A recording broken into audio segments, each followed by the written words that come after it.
Live வந்துட்டுல Mataji?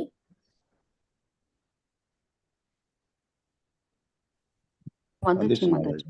Okay.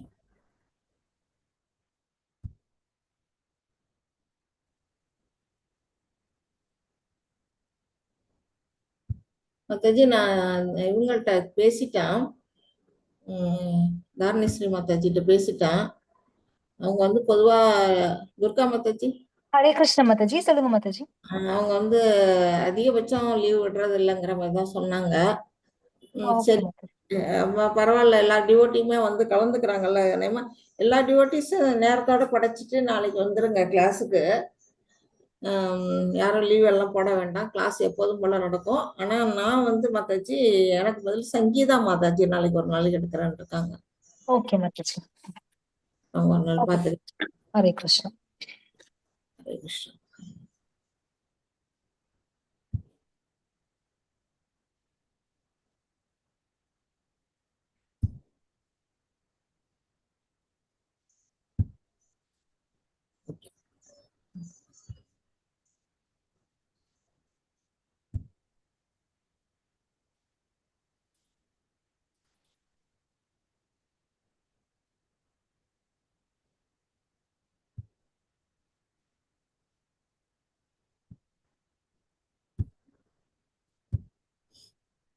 Okay Mataji. Hare Krishna.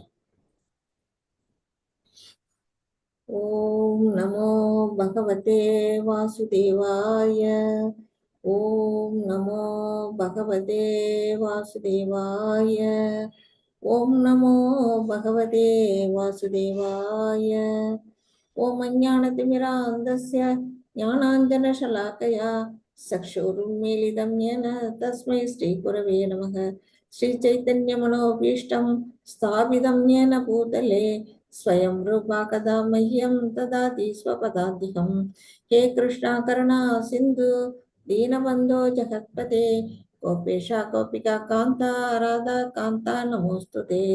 तप्तकाञ्चन गौराङ्गी Radhe Vrindavaneshwari वृषभानुसुते देवी प्रणमामि हरिप्रिये. वाञ्छाकल्पतरुभ्यश्च कृपा सिन्धुभ्य एव च पतितानां पावनेभ्यो वैष्णवेभ्यो नमो नमः.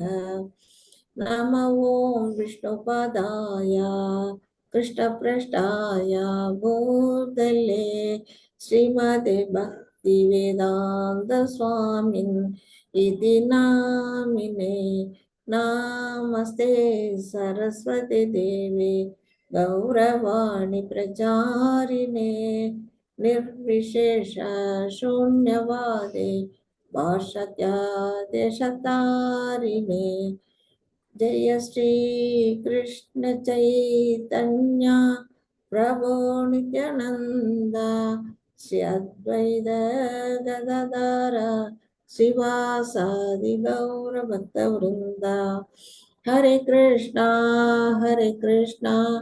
कृष्ण कृष्णा हरे हरे, हरे राम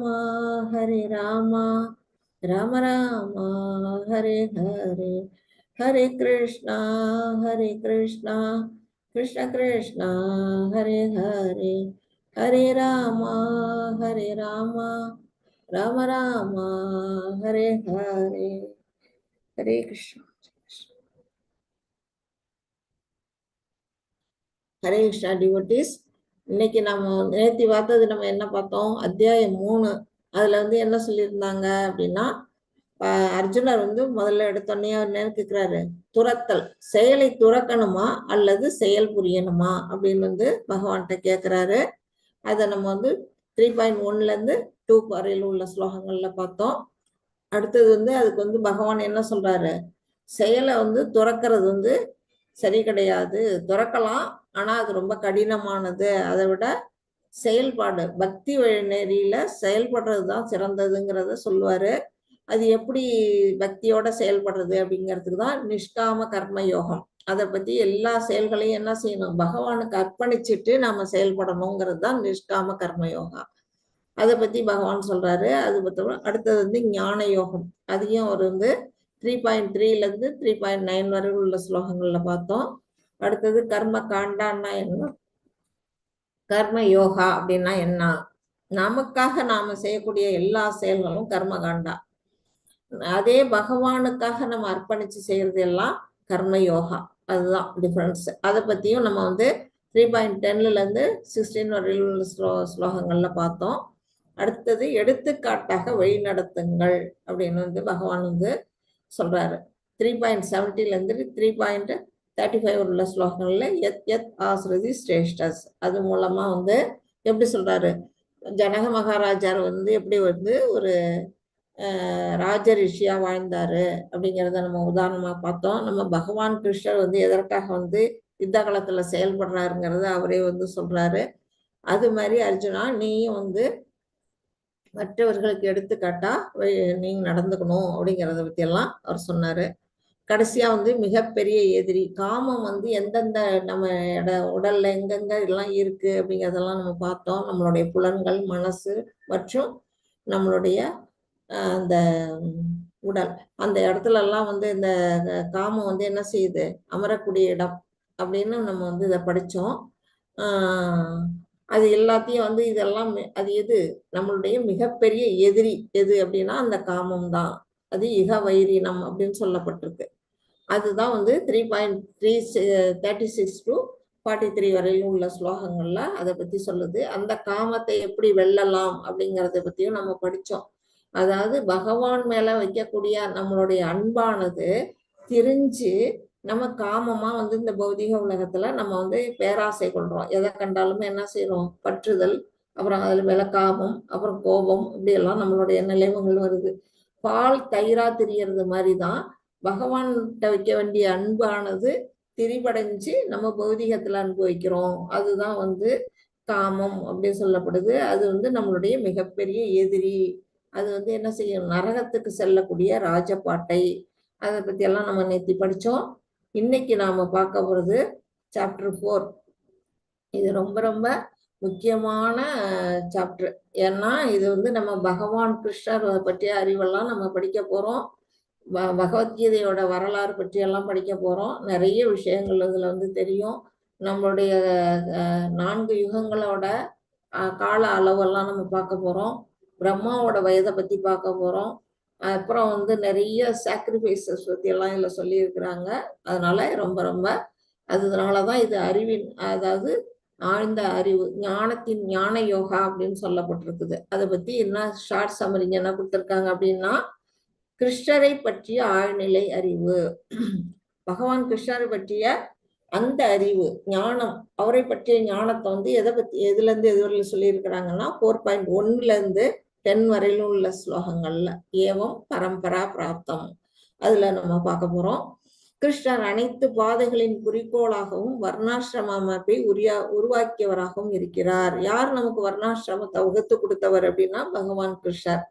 அவரு தான் நமக்கு எல்லா வழியையும் நமக்கு ஏற்படுத்தி கொடுத்தவர் அப்படின்னு சொல்லப்பட்டிருக்கு. அது எதுல 4.11ல இருந்து 15 வரையிலும் உள்ள ஸ்லோகங்கள்ல ஏயதா மாம் பிரபத்யந்தே அப்படின்னு சொல்லப்பட்டிருக்கு. அடுத்தது கர்மயோகா. கர்மயோகாவை பத்தி 4.16 to 24 ஸ்லோகங்கள்ல கர்மனோஹியபி மோத்தவியம் அதுல சொல்லப்பட்டிருக்கு. அடுத்தது தியாகங்கள், ஆழ்நிலை அறிவுக்கு வழிவகுக்கும். நம்ம செய்யக்கூடிய தியாகம் எல்லாம் எதுக்கு வழிவகுக்கும் அப்படின்னா, நம்ம பகவானை சென்றடையறதுக்கான வழியை ஏற்படுத்தி கொடுப்போம் அப்படிங்கறத பத்தி 4.25ல இருந்து 33 வரையிலும் உள்ள ஸ்லோகங்கள்ல ஞான யஜ்ஞ பரந்தப அப்படிங்கிற ஸ்லோகம் வழியா கொடுத்திருக்கிறாங்க. ஆழ்நிலை அறிவின் சுருக்கம். கடைசியா என்ன கொடுத்திருக்காங்க, பகவானுடைய அந்த டிரான்சிடென்டல் நாலேஜ் பத்தி ஷார்ட்டா கொடுத்திருக்கிறாங்க. அதை பற்றிய விஷயங்கள் 4.34 to 42 அதுல உள்ள ஸ்லோகங்கள்ல கொடுத்துருக்காங்க. தத்வித்தி பிரணிபாத்தேன அப்படிங்கிற அந்த ஸ்லோகம் மூலமாவும் நம்ம படிக்க போறோம். இப்போ பகவத்கீதை உண்மை உருவில். ஏன் இந்த பகவத்கீதை உண்மை உருவில் அப்படின்னு பேர் கொடுத்துருக்குறாங்க அப்படின்னு நான் ஏற்கனவே உங்களுக்கு நான் சொல்லிட்டேன். இது நம்ம ஸ்ரீல பிரபுபாதா தான் எழுதி இருக்கிறாங்க. இவங்கதான் நமக்கு என்ன செஞ்சிருக்காங்க, மொழிபெயர்ப்பு பண்ணியிருக்கிறாங்க. இந்த ஸ்லோகங்களுடைய மொழிபெயர்ப்பு நம்ம அது மூலமா தான் நம்ம படிக்க போறோம். அவரை பத்திய டீட்டெயில்ஸும் நான் உங்களுக்கு ஃபர்ஸ்ட் நாளே உங்களுக்கு நான் சொல்லிட்டேன். இந்த புக்கை வச்சுதான் நாம எல்லாமே என்ன செய்யறோம், கீதையை முழுசுமே நம்ம படிக்கிறது இந்த புக்கு மூலமா தான் படிக்கிறோம் அப்படிங்கிறத நீங்க தெரிஞ்சுங்க. இப்ப நம்ம பகவத்கீதையின் வரலாறு, இந்த பகவத்கீதை எப்படி வந்து தோன்றுச்சு, எதற்காக தோன்றுச்சு அப்படிங்கிறத பத்தி எல்லாம் பகவானே வந்து அவருடைய வாயால நம்ம சொல்றாரு. இத பத்தி நம்ம இப்ப படிக்க போறோம். மாதாஜி, துர்கா மாதாஜி ஃபர்ஸ்ட் நீங்க ஆரம்பிச்சிருங்க மாதாஜி, அப்புறம் ஒவ்வொருத்தருக்கா சான்ஸ் கொடுங்க. ஹரே கிருஷ்ணா மாதாஜி. ஹரே கிருஷ்ணா. எடுத்துட்டேன் மாதாஜி.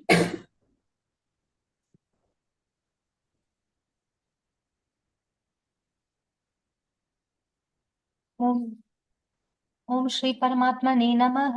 அத் சதுர்த்தோऽध्यायः ஞானகர்ம சந்நியாச யோகः. ஸ்ரீ பகவானுவாச்ச இமம் விவஸ்வதே யோகம் प्रोक्तवान् अहम् अव्ययम् विवस्वान् मनवे प्राह मनुरीक्ष्वागवे प्रवीत्. हरे कृष्ण माताजी. ஹரே கிருஷ்ணா மாதாஜி. இதுல என்ன சொல்லியிருக்காங்க இந்த ஸ்லோகத்துல அப்படின்னா, புருஷோத்தமரான முழுமுதற் கடவுள் ஸ்ரீ கிருஷ்ணர் கூறினார். என்ன கூறியிருக்கிறாரு? அழிவற்ற இந்த யோக விஞ்ஞானத்தை நான் சூரிய தேவனான விவஸ்வானுக்கு உபதேசித்தேன். விவஸ்வான் மனிதகுல தந்தையான மனுவுக்கும் மனு இஷ்வாகு மன்னனுக்கும் இதனை முறையே உபதேசித்தனர் அப்படின்னு சொல்றாரு. ஃபர்ஸ்ட் இந்த கீதை வந்து அர்ஜுனனுக்கு சொல்லப்படுறதுதான் நாம வந்து இப்ப படிச்சுக்கிட்டு இருக்கிறோம். பகவத்கீதைனா மகாபாரதத்துல ஒரு பார்ட்டா நம்ம வந்து தெரிஞ்சிருக்கு நமக்கு.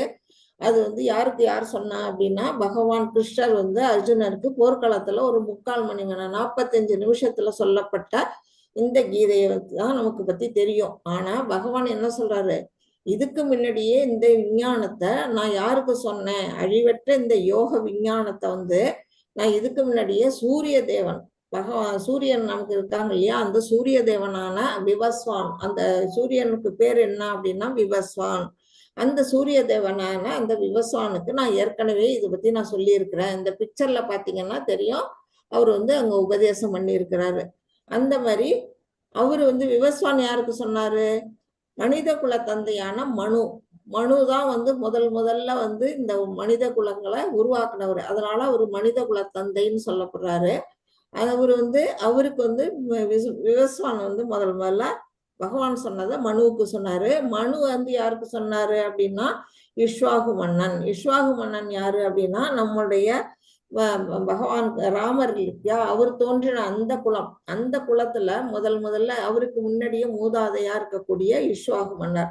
இத மாதிரி அவருக்கு உபதேசித்தேன் அப்படின்னு அவர் வந்து சொல்றாரு. எப்படி பகவான்கிட்ட இருந்து விவஸ்வானுக்கு, விவஸ்வான்கிட்ட இருந்து மனுவுகிட்ட இருந்து இஷ்வாகு மன்னனுக்கு வருது, அதுக்கு பிறகு அந்த பரம்பரையில வர்ற அத்தனை மன்னர்களுக்கும் அது வந்து உபதேசிக்கப்பட்டிருக்கு அப்படின்னு சொல்லப்பட்டிருக்கு. ஆக மொத்தம் இது வந்து சூரிய கிரகத்துல இருந்து தொடங்கி இங்க வந்து பூவுலகம் வரையில வந்திருக்குது இந்த கீதை.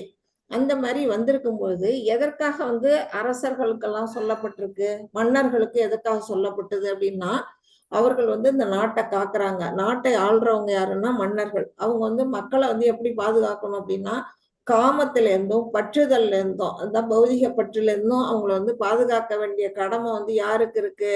அவங்களுக்கு இருக்குது. யாருக்கு? மன்னர்களுக்கு இருக்கு.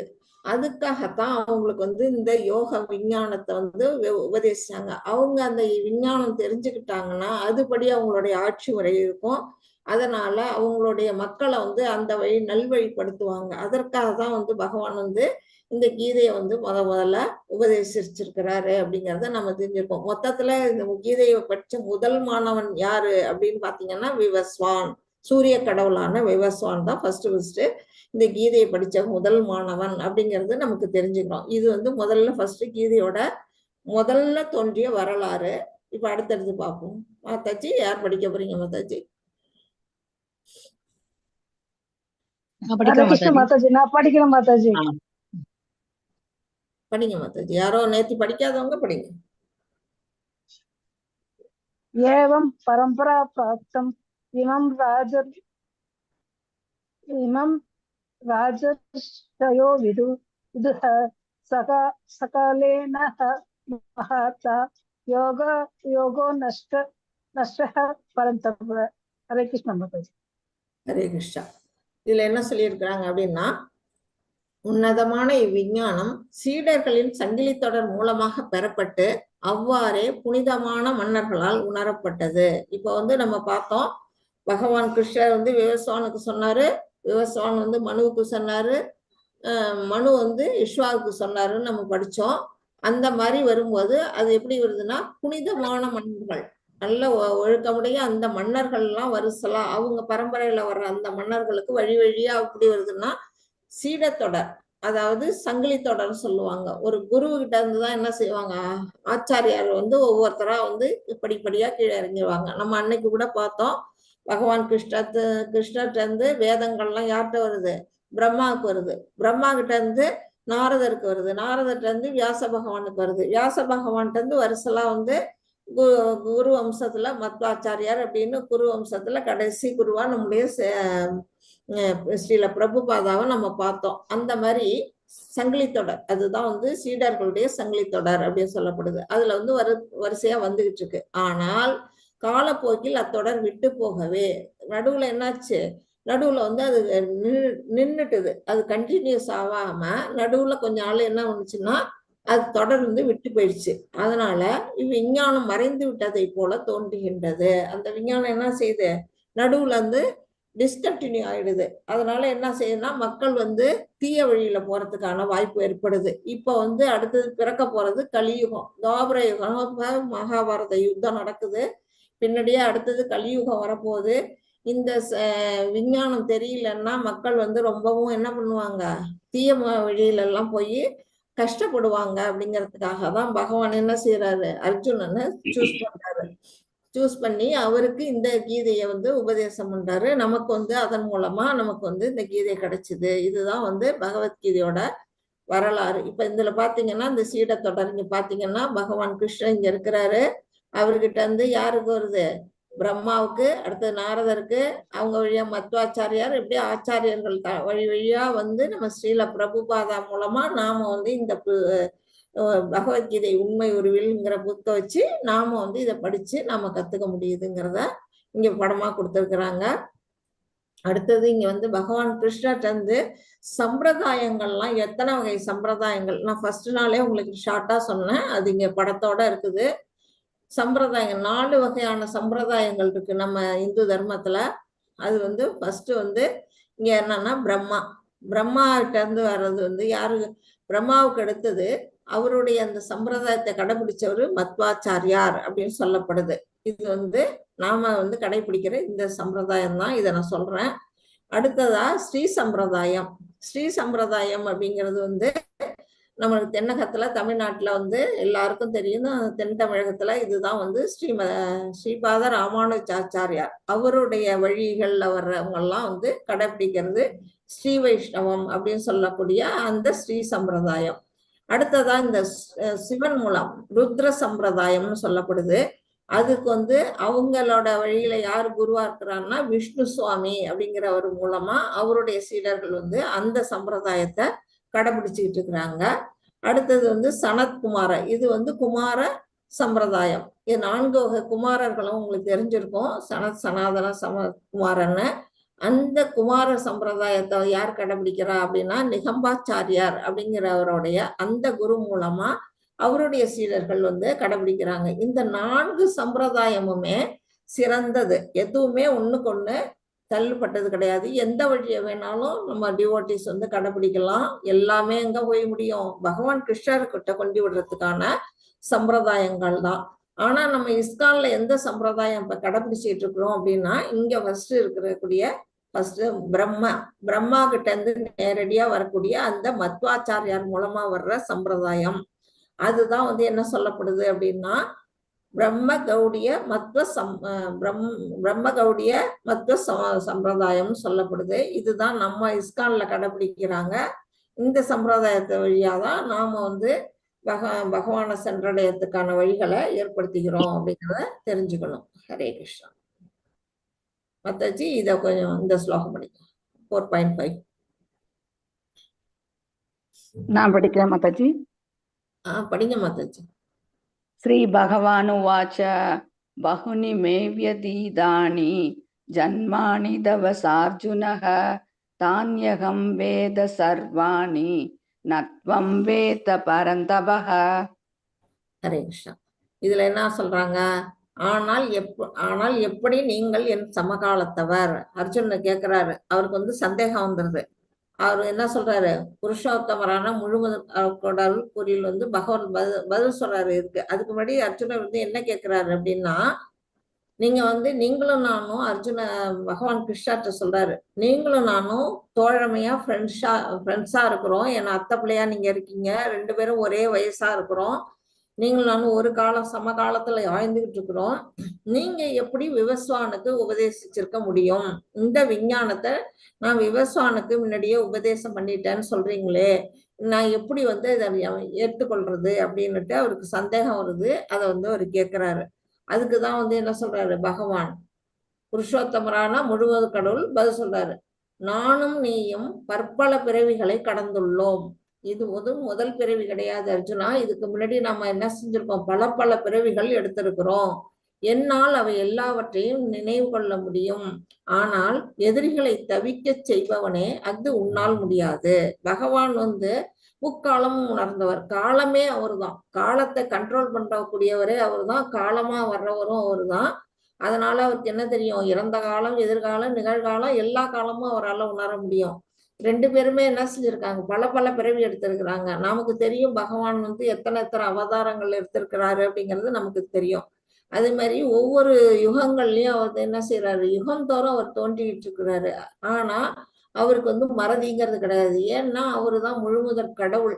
அவருக்கு வந்து மறதி எல்லாம் கிடையாது. ஆனா நாம என்ன செய்வோம், நேத்தி சாப்பிட்டதே இன்னைக்கு மறந்துடுவோம். நேத்து என்ன நடந்ததுன்னு நமக்கு தெரியாது, காலையில என்ன செஞ்சோம்னு நமக்கு தெரியாது. அப்படிங்கும்போது போன பிறவியை பத்தி நமக்கு எப்படி தெரியும், நமக்கு ஒண்ணுமே ஞாபகத்துல இருக்காது. அர்ஜுனர் சிறந்த வீரனா இருந்தாலுமே கூட அவருக்கும் என்ன செய்யும், முதல் பிறவியை பத்தி எதுவும் தெரியாது. அததான் அவர் சொல்றாரு, நீயும் நானும் இதுக்கு முன்னாடி பல பிறவிகள் எடுத்திருக்கிறோம், நீ மறந்துட்ட, என்னால எல்லாத்தையும் நினைவுல வச்சுக்க முடியும் அர்ஜுனா. அதே மாதிரி நான் அந்த பிறவியில நான் விவஸ்வானுக்கு இதை பத்தி நான் சொல்லியிருக்கிறேன் அப்படின்னு வந்து இதுல வந்து சொல்றாரு. இன்னும் சொல்ல போனா இவங்க வந்து பத்ராச்சலத்துல வந்து இவங்கதான் ஹரி நாராயணரா அங்க வந்து அவதாரம் பண்ணி 2 பேருமே தான் அங்க இருப்பாங்க. அதெல்லாம் வந்து அர்ஜுனருக்கு வந்து ஞாபகத்துல இல்லை. அததான் வந்து பகவான் சொல்றாரு. இப்ப வந்து இதுல வந்து என்ன கொடுத்திருக்காங்க அப்படின்னா, பிரம்மாவின் ஆயுள். பிரம்மாவோட ஆயுளை பார்க்கறதுக்கு முன்னாடி நம்ம வந்து ஃபர்ஸ்ட் 4 யுகங்களை பத்தி ஃபர்ஸ்ட் படிச்சிருவோம். இங்க கீழே பாத்தீங்கன்னா கலியுகம். இப்ப நாம வாழ்ந்துட்டு இருக்க இந்த யுகம் வந்து கலியுகம்னு சொல்லப்படுது. அதுக்கு எத்தனை கால ஆண்டுகள் கொண்டது அப்படின்னா 4,32,000 ஆண்டுகள் கொண்டதுதான் இந்த கலியுகம். அடுத்தது வந்து இதுக்கு முன்னாடி இருந்த யுகம், கிருஷ்ணர் வந்து மகாபாரத யுத்தம் நடந்த அந்த துவாபர யுகம் வந்து எத்தனை வருஷம், எத்தனை கால ஆண்டவர்னா, இந்த 4,32,32,000 இன்ட்டு 2 அப்படின்னு போட்டீங்கன்னா 8,64,000 ஆண்டு வரும். அதுதான் துவாபர யுகத்தோடைய காலகட்டம் அப்படின்னு தெரிஞ்சுக்கணும். இந்த கலியுகத்தோட 3ஆல பெருக்கினீங்கன்னா வரக்கூடிய அந்த ஆண்டு வந்து திரேதாயுகம். அது வந்து 12,96,000 ஆண்டுகள். கலியுகத்தை 4ஆல பெருக்கினீங்கன்னா என்ன வரும்னா 17,28,000 ஆண்டுகள் வரும். அது வந்து சத்தியயுகம் அப்படின்னு சொல்லப்படுது. இந்த 4 யுகங்களும் சேர்ந்து எவ்வளவு வருமோ அதுதான் வந்து ஒரு திவ்ய யுகம், அதாவது மகாயுகம் அப்படின்னு சொல்லப்படுது. அந்த திவ்ய யுகத்துக்கு மேல இது வந்து 4 யுகங்களோட மொத்த கூட்டுத்தொகை, அததான் வந்து இதுல சொல்லியிருக்காங்க. அதாவது 10 லட்சம், 4.32 இன்ட்டு 10 லட்சம் மில்லியன் ஆண்டு, அது சேர்ந்தது எவ்வளவுன்னா ஒரு திவ்ய யுகம் அப்படின்னு சொல்லப்படுது. இந்த மாதிரி எத்தனை 71 திவ்ய யுகம் சேர்ந்ததுன்னா ஒரு மன்வந்தரம் அப்படின்னு சொல்லப்படுது. அதாவது ஒரு மனுவினுடைய ஆயுட்காலம் சொல்லப்படுது. அது வந்து ஒரு மன்வந்தரம் அப்படின்னு சொல்லப்படுது. இதே போல 14 மன்வந்தரம் சேர்த்தா எவ்வளவு வரும் அப்படின்னா கல்பம். ஒரு கல்பம்ங்கிறது 1000 சதுர்யுகம் சொல்லப்படுது. இந்த திவ்யயுகம் மகாயுகம் சொல்றோம் இல்லையா, அது வந்து சதுர்யுகம்னு சொல்லப்படும். அந்த சதுர்யுகம் 1000 சதுர்யுகம் சேர்ந்ததுதான் என்ன ஆகுது, ஒரு கல்பம் அப்படின்னு சொல்லப்படுது. அந்த ஒரு கல்பம் எப்படின்னா பிரம்மாவுடைய ஒரு பகல். அதே போல இன்னொரு 1000 சதுர்யுகம் சேர்ந்தா பிரம்மாவுடைய ஒரு இரவு. அப்படின்னா பிரம்மாவோட ஆயுள் காலத்தை பத்தி யோசிச்சு பாருங்க, எவ்வளவு வருஷம் வந்து எத்தனை கோடி ஆண்டுகள்ல அவர் வந்து அவருடைய ஆயுட்காலம் அப்படின்னு. மொத்தத்துல அவருடைய ஆயுட்காலத்தை வந்து 311.6 04 லட்சம் கோடி ஆண்டுகள், அதாவது 36,000 கல்பம் கொண்டதுதான் அவருடைய பிரம்மாவுடைய ஒரு பகல். அதை போல இன்னொரு பங்கு வந்து அவருடைய இரவு, சமகாலம் இரவு அப்படின்னு சொல்லப்படுது. பிரம்மாவுடைய பகல் காலத்துல சிருஷ்டி அப்படிங்கிறது நடைபெறுது. என்ன பண்றாரு, உயிர்கள் எல்லாம் அவர் வந்து சிருஷ்டி பண்ணிக்கிட்டு இருக்காரு, உலகத்தையும் அவர் வந்து இது பண்ணிட்டு இருக்கிறாரு. அதே சமயம் அவருடைய இரவு வந்தோன்னா அவர் தூங்க போனான்னு என்ன செய்வாரு அப்படின்னா, பிரளயம், பார்ஷியலா வந்து ஒரு பிரளயம் வரும். அந்த பிரளயம் வந்து ஏற்படும் போது உயிர்கள்லாம் என்ன செய்யும், அனாதரவா அழிக்கப்படும். அதெல்லாம் வந்து எங்க போய் ஒடுங்கும், பகவான்ல போய் ஒடுங்கி இருக்கும்.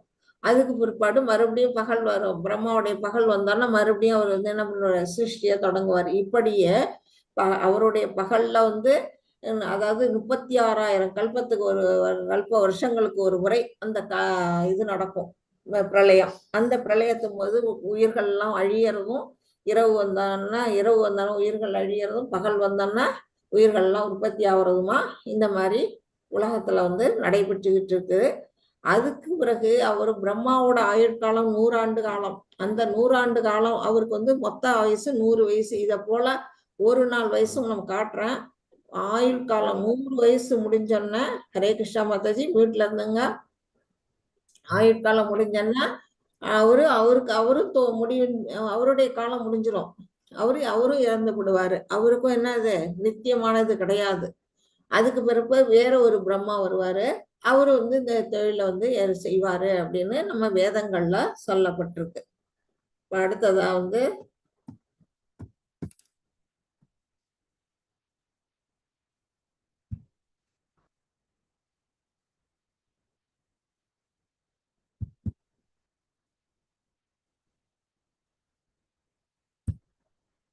இது வந்து பிரம்மாவுடைய ஆயுள் கணக்கை பத்தி கொடுத்துருக்குறாங்க. பிரம்மா வந்து இதுவரையில என்ன அவரோட வயசு போயிருக்கு அப்படின்னு பாத்தீங்கன்னா 50 ஆண்டு காலம் அவர் கடந்துட்டாரு. 51வது வயசுல இப்ப பிரம்மா இருக்கிறாரு. அதெல்லாம் வந்து நமக்கு கணக்கு பண்ணி நமக்கு வந்து சொல்லியிருக்கிறாங்க சாஸ்திரங்கள்ல. அதாவது 311.04 பார்த்தோம் இல்லையா, அதுல வந்து 155.52 ட்ரில்லியன் இயர்ஸ் வந்து கழிஞ்சிடுச்சு, முடிஞ்சு போச்சு அவருக்கு. இன்னும் பாக்கி இருக்க வருஷம்தான் அவர் வந்து பிரம்மா ஆயுள் பாக்கி இருக்கு, மீதம் இருக்கு. அது மாதிரி மண்மந்திரம் வந்து மொத்தம் 14 மண்மந்திரம் பார்த்தோம். அதுல வந்து இதுவரையிலும் 6 மண்மந்திரங்கள் வந்து முடிஞ்சிட்டு இப்ப 7வது மண்மந்திரம் நடந்துகிட்டு இருக்கு. 7வது மண்மந்திரத்துல மனுவா இருக்கக்கூடியவர் யாரு அப்படின்னு பாத்தீங்கன்னா, வைவஸ்வத் மனு அப்படின்னு சொல்லக்கூடிய மனு தான் இப்ப நமக்கு வந்து ஆட்சி புரிஞ்சிட்டு இருக்கிறாரு. அவருடைய காலகட்டமும் இந்த இத்தனை இயர்ஸ், இந்த 1851 அந்த மில்லியன் இயர்ஸ் வந்து அவருக்கு முடிஞ்சிருச்சு அப்படின்னு சொல்லப்படுது. அந்த மண்வந்திர காலம் முடிஞ்சிருச்சு. அடுத்தது 4 யுகங்களின் 21 சுழற்சிகள். அது வந்துதான் அடுத்தது. அது வந்து சுழற்சி முடிஞ்சிட்டு, இவ்வளவு சுழற்சிகள் முடிஞ்சிடுச்சு அப்படின்னு சொல்லப்படுறது. அடுத்தது வந்து சத்தியயுகம், திரேதாயுகம் மற்றும் துவாபர யுகம். அதோட கணக்கு வந்து 3.888 மில்லியன் இயர்ஸ் வந்து முடிஞ்சு போச்சு. அடுத்தது கலியுகத்துல காலம் எவ்வளவு முடிஞ்சிருக்கு அப்படின்னா 5117 வருஷம் வந்து முடிஞ்சிருக்கு. நமக்கு மொத்தம் எவ்வளவு காலம் கொடுத்துருக்குறாங்க, 4,32,000 வருஷம் வந்து நம்ம கலியுகத்தோட வருஷம் மொத்தமா கொடுத்துருக்குறாங்க.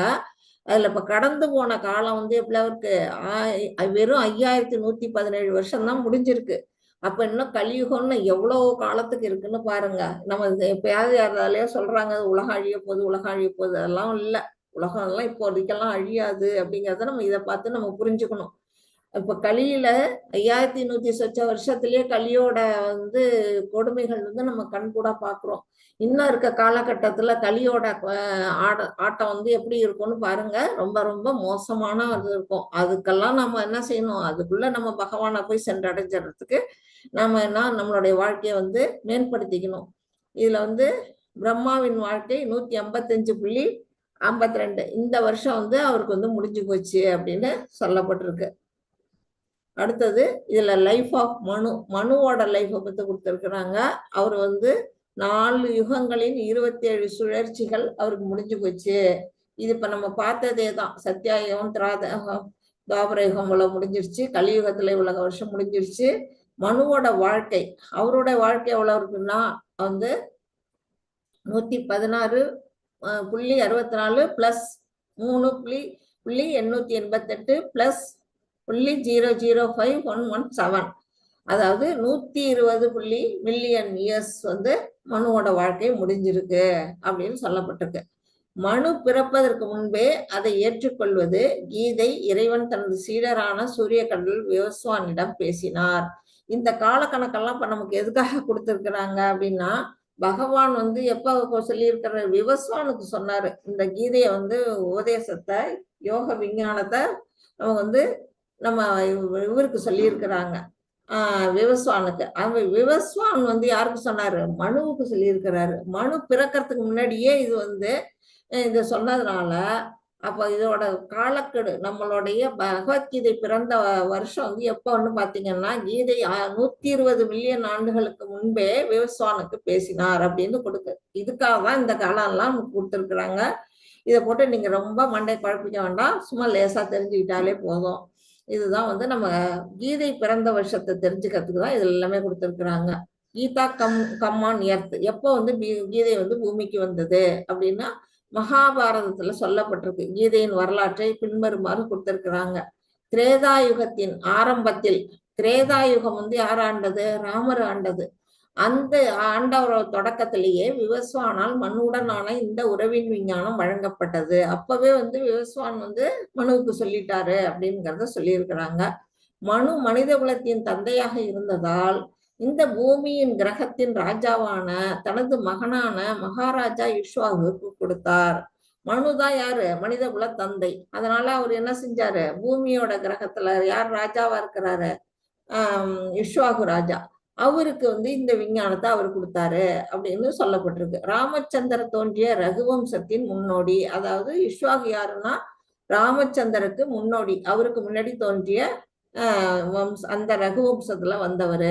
ஆகையால் மகாராஜா இக்ஷ்வாகுவின் காலத்திலிருந்தே மனித சமுதாயத்தில் பகவத்கீதை இருந்தது. அப்படின்னா இதோடைய புராதனத்தை நம்ம தெரிஞ்சுக்கணும். எவ்வளவு தொன்மையான காலத்துல இருந்து இந்த பகவத்கீதை வந்திருக்கு அப்படிங்கிறதுக்கு தான் நமக்கு வந்து இவ்வளவு டீட்டெயிலா கொடுத்திருக்கிறாங்க. ஆக மொத்தம் கீதை பூமியில் வந்தது 2 மில்லியன் ஆண்டுகளுக்கு முன்பு. 2 மில்லியன் ஆண்டுகளுக்கு முன்பே கீதை வந்து வந்துருச்சு. நாம ரொம்ப ரொம்ப லேட்டா இப்பதான் நம்ம வந்து அதை பத்தி படிச்சு தெரிஞ்சுக்கிறோங்கிறத நம்ம புரிஞ்சுக்கணும். இப்ப வந்து பிரம்மாவோட ஒரு நாள் கணக்கு கொடுத்திருக்கிறாங்க. ஒரு நிமிஷம் மாதாஜி, ஒண்ணு என்ன கொடுத்திருக்கிறாங்க அப்படின்னா, பிரம்மாவின் ஒரு நொடி, பிரம்மாவோட ஒரு நொடி வந்து 1,00,000 ஆண்டுகள்னு சொல்லப்படுது. நம்மளுடைய 1,00,000 ஆண்டுகள்ங்கிறத நீ யோசிச்சு பாருங்க. நமக்கு வந்து ஒரு நாள் வந்து நமக்கு வயசே வந்து முக்கியமா 100 வருஷம் தான் நம்மளாலலாம் வாழ முடியும். இவர் வந்து 1,00,000 ஆண்டுகள் வந்து ஒரு நொடியா அவர் போக்குறாரு. அடுத்தது அவரோட ஒரு நிமிடம்ங்கிறது இன்ட்டு 60, நம்ம அந்த கணக்கு தான். நம்மளுடைய 60 நொடி மாதிரி அவருடைய 60,00,000 ஆண்டுகள் வந்து அவரோட ஒரு நிமிடம், 1 மணி நேரம், ஒரு நாள். இதெல்லாம் பார்த்தீங்கன்னா அவருடைய ஆயுட்காலம் வந்து எவ்வளவு தூரம் வந்து பெரிய ஆயுள், அவளுடைய ஆயுள் காலம் அப்படிங்கிறத நம்ம தெரிஞ்சுக்கலாம். மாதாஜி இந்த ஸ்லோகம் படிங்க.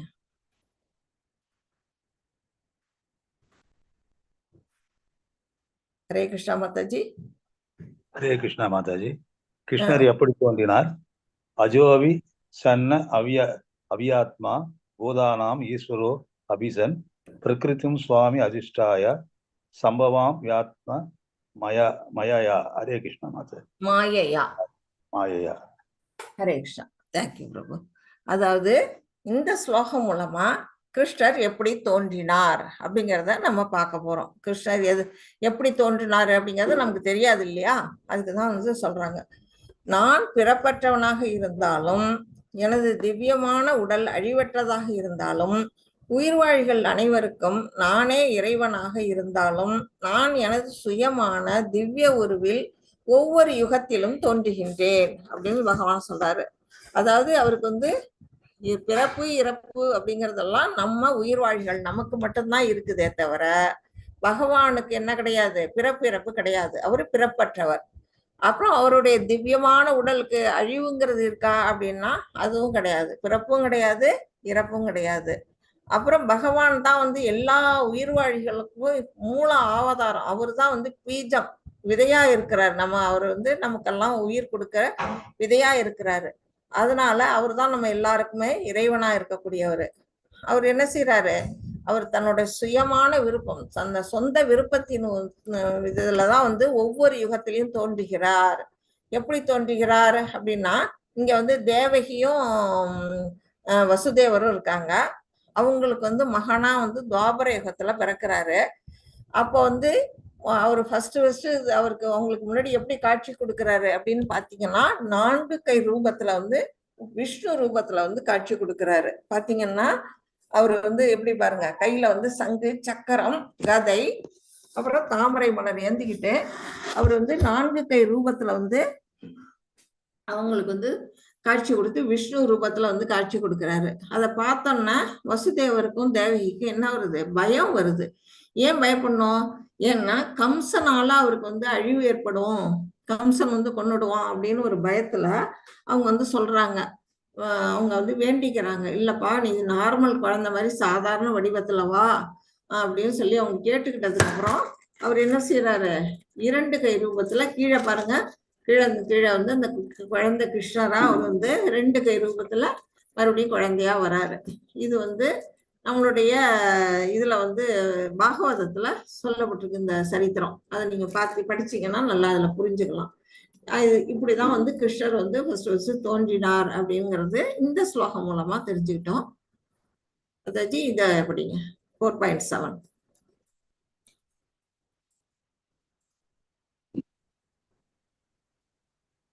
ஹரே கிருஷ்ணா. நான் படிக்கணுமா மாதாஜி? படிங்க மாதாஜி. யதா யதா யதா யதா ஹி தர்மஸ்ய க்ளானிர்பவதி பாரத அப்யுத்தானம் அதர்மஸ்ய ததாத்மானம் ஸ்ருஜாம்யஹம். ஹரே கிருஷ்ண மாதாஜி. ஹரே கிருஷ்ணா. கிருஷ்ணர் வந்து எப்படி தோன்றினார் அப்படிங்கறத பார்த்தோம். எப்போது தோன்றினார் அப்படின்னு இப்ப கொடுத்திருக்கிறாங்க. எப்போது தோன்றினார், எப்போதெல்லாம் எங்கெல்லாம் தர்மம் சீர்குலைந்து அதர்மம் ஆதிக்கம் செலுத்துகின்றதோ பரதகுல தோன்றலே அப்போதெல்லாம் நான் தோன்றுகின்றேன். எப்பெல்லாம் வந்து என்ன செய்யுது, அதர்மம் வந்து தலை தூக்குது, தர்மத்தை அழிக்குது, அப்பெல்லாம் நான் வர்றேன் அப்படின்னு சொல்றாரு. இப்ப இந்த பிக்சர்ல பாத்தீங்கன்னா இங்க வந்து தேவகியும் வசுதேவரும் திருமணமாகி அவங்களுடைய புகுந்த வீட்டுக்கு போறாங்க. அந்த தேரை யார் ஓட்டிட்டு வரா அப்படின்னா, அவங்க தேவகியோட அண்ணனா இருக்கக்கூடிய அந்த கம்சன் தான் வந்து தேரை செலுத்திக்கிட்டு இருக்கிறாரு. அது மாதிரி வந்துகிட்டு இருக்கும்போது திடீர்னு என்ன செய்யுது, வானத்துல ஒரு அசரீரி கேக்குது, முட்டாள் கம்சனே, உன்னை கொல்ல பிறந்தவன் வந்து உன்னோட தங்கை தேவகியோட வயசுல வந்து 8வது குழந்தையா பிறக்க போறான், அத நீ தெரியாம நீ ரொம்ப சந்தோஷமா போயிட்டு இருக்கியா அப்படின்னு வந்து அந்த அசரீரி கேட்டோன்னா உடனே என்ன செய்யறான், கம்சன் வாள் எடுத்துக்கிட்டு தேவியை கொல்றதுக்கு வர்றான். அப்படின்னா அவன் எப்படிப்பட்ட ஒரு கொடுமைக்காரன்னு பாருங்க. அவன் தன்னோட உயிர் தான் தனக்கு முக்கியம், தன்னோட தங்க ஒரு பெண், அதுவும் திருமணமான இந்த நாள்லயே வந்து அவளை கொலை செய்யலாமா அப்படின்னு அவன் யோசிக்கவே இல்லை. அவளோட குழந்தை வந்து அவளை கொல்ல போகுதுன்னு இந்த செய்தியை கேட்டான்னே அவன் என்ன பண்றான், வாள் எடுத்துக்கிட்டு வந்து அவளை வந்து கொலை செய்யற அளவுக்கு அவன் துஷ்டனா இருக்கிறான், அதர்மியா இருக்கிறான். அந்த மாதிரி இந்த மாதிரி அதர்மிகள்லாம் இருக்கக்கூடிய நேரத்துக்கு தான் வந்து பகவான் வந்து கிருஷ்ணர் வந்து அவதாரம் எடுக்கிறாரு. யார, இவங்களெல்லாம் அழிக்கிறதுக்காக தான் வந்து நான் அப்ப ஒவ்வொரு யுகமும் நான் தோன்றுறேன் அப்படின்னு வந்து அதுல வந்து சொல்லப்பட்டிருக்கு. இதை படிக்க மாட்டாச்சு. ஹரே கிருஷ்ண மாதாஜி. ஹரே கிருஷ்ணா. யாராவது ஒருத்தரே படிக்கலாமே எல்லா ஸ்லோகமும். பரித்ராயணாய சாதுனாம் விநாசய சதுஷ்கிருதாம் தர்ம சம்சதாபனார்த்தாய சம்பவாமி யுகே யுகே. ஹரே கிருஷ்ண மாதாஜி. ஹரே கிருஷ்ணா. அதாவது எப்படி தோன்றினார், எப்போது தோன்றினார் பார்த்தோம். ஏன் தோன்றுகிறார், பகவான் எதுக்காக தோன்றுகிறார் அப்படின்னா அதுக்கான பதில் இந்த ஸ்லோகத்துல கொடுத்திருக்கிறாங்க. பரித்ராணாய சாதுனாம். பரித்ராணாய சாதுனா பக்தர்களை காக்கிறது. அவர்களுடைய முதல் கடமை என்ன, பக்தர்களை காப்பாத்துறது. நெக்ஸ்ட் துஷ்டர்களை அழிக்கிறது. அந்த பிக்சர்ல இருக்கிறது வந்து கம்சன், அவனெல்லாம் ஒரே துஷ்டன், அசுர குணமுடையவன். அவங்கள வந்து கொலை பண்ணணும், அவங்களெல்லாம் வந்து ஒழிச்சு கட்டணும். அந்த இது 2வது. 3வது தர்மத்தின் கொள்கைகளை மீண்டும் நிலைநிறுத்துவதற்காக வந்து துரியோதனாதிகள் என்ன செய்யறாங்க, அதர்ம வழியில நடக்கிறாங்க. அவங்கள வந்து இந்த குருஷேத்திர போர்க்களத்துல அழிச்சாதான் தர்மத்தை நிலைநிறுத்த முடியும், தர்ம ஆட்சி நடைபெறும். அப்ப வந்து யுதிஷ்ட ஆட்சிக்கு வந்தா தர்ம ஆட்சி நடக்கும். அந்த மாதிரி தர்மத்தை நிலைநாட்டுறது மூணாவது காரணம். பகவான் வந்து முதல் காரணம் பக்தர்களை காக்கிறது, ரெண்டாவது துஷ்டர்களை அழிக்கிறது, மூணாவது தர்மத்தை நிலைநிறுத்தது. இதுக்காக தான் வந்து அவர் என்ன செய்யறாரு, நான் யுகந்தோறும் தோன்றுகின்றேன். இப்ப வந்து பகவான் ஏன் தோன்றாங்கிற காரணம் கிடைச்சு போச்சா நமக்கு. அப்படி வந்து வரும்போது அவர் என்ன செய்யறாரு, அவரு இதுக்கு தோன்றாமே அவர் வந்து இருந்த இடத்துல இருந்தே இதை எல்லாமே அவரால் செய்ய முடியும். துஷ்டர்கள் அழிக்கிறது அவர் வந்து இருக்கக்கூடிய அந்த பரந்தாமம், அந்த வைகுண்ட லோகம், அந்த கிருஷ்ணலோகத்துல இருந்தபடியே அவரால் துஷ்டர்களை அங்க இருந்தபடியே அவரால் அழிக்கவும் முடியும். அவருடைய நித்திய சூரியகளை அனுப்பி தர்மத்தை நிலைநிறுத்தவும் அவரால் முடியும். ஆனா அவர் எதுக்காக அவதாரம் பண்றாரு, முக்கியமா பக்தர்களை காக்கிறதுக்கு. பக்தர்களோட இருக்கிறது வந்து பகவானுக்கு ரொம்ப ரொம்ப பிரியம். அவங்களோட எப்போதும் என்ன பண்ணுவாரு, நெருங்கி இருப்பாராம். இதுக்கு வந்து ஒரு உதாரணம் நம்ம இதுல 4000த்துல நம்ம படிக்கலாம். முதல் ஆழ்வார்கள் 3 பேரும் நம்ம வந்து என்ன செய்யலாம்னு பாத்தீங்கன்னா, இந்த பேயாழ்வார், பூதத்தாழ்வார், அப்புறம் இன்னொரு ஆழ்வார் யாரு, பேயாழ்வார், பூதத்தாழ்வார், இன்னொரு ஆழ்வார் பேர் மறந்துட்டேன். பொய்கை ஆழ்வார் மாதாஜி. நம்மாழ்வார் மாதாஜி. இல்ல நம்மாழ்வார்ல பொய்கை ஆழ்வார் தான் நினைக்கிறேன். அந்த 3 ஆழ்வார்கள்ல ஒரு ஆழ்வார் என்ன பண்ணுவாருன்னா, வருவாரு, முதல் ஆழ்வார் வந்து வருவாரு, மழை பெய்யும், அவருக்கு வந்து ஒதுங்கறதுக்கான ஒரு இடம் வேணும். அப்போ வந்து ஒரு இடம், ஒரு வீட்டு ஒரு சின்ன நடை மாதிரி இருக்கும். அந்த இடத்துல என்ன செய்வாங்க, அவர்கிட்ட கேட்டுக்கிட்டு அந்த இடத்துக்குள்ள போவாரு. அங்க போய் இந்த மழைக்காக அந்த இடத்துல ஒதுங்குவாரு. அவர் வந்து என்ன செய்யறா, அங்க இருக்கும் பொழுது இன்னொருத்தர் வராரு, அடுத்தது பூதத்தாழ்வாரோ யாரோ ஒருத்தர் அடுத்தது வராரு.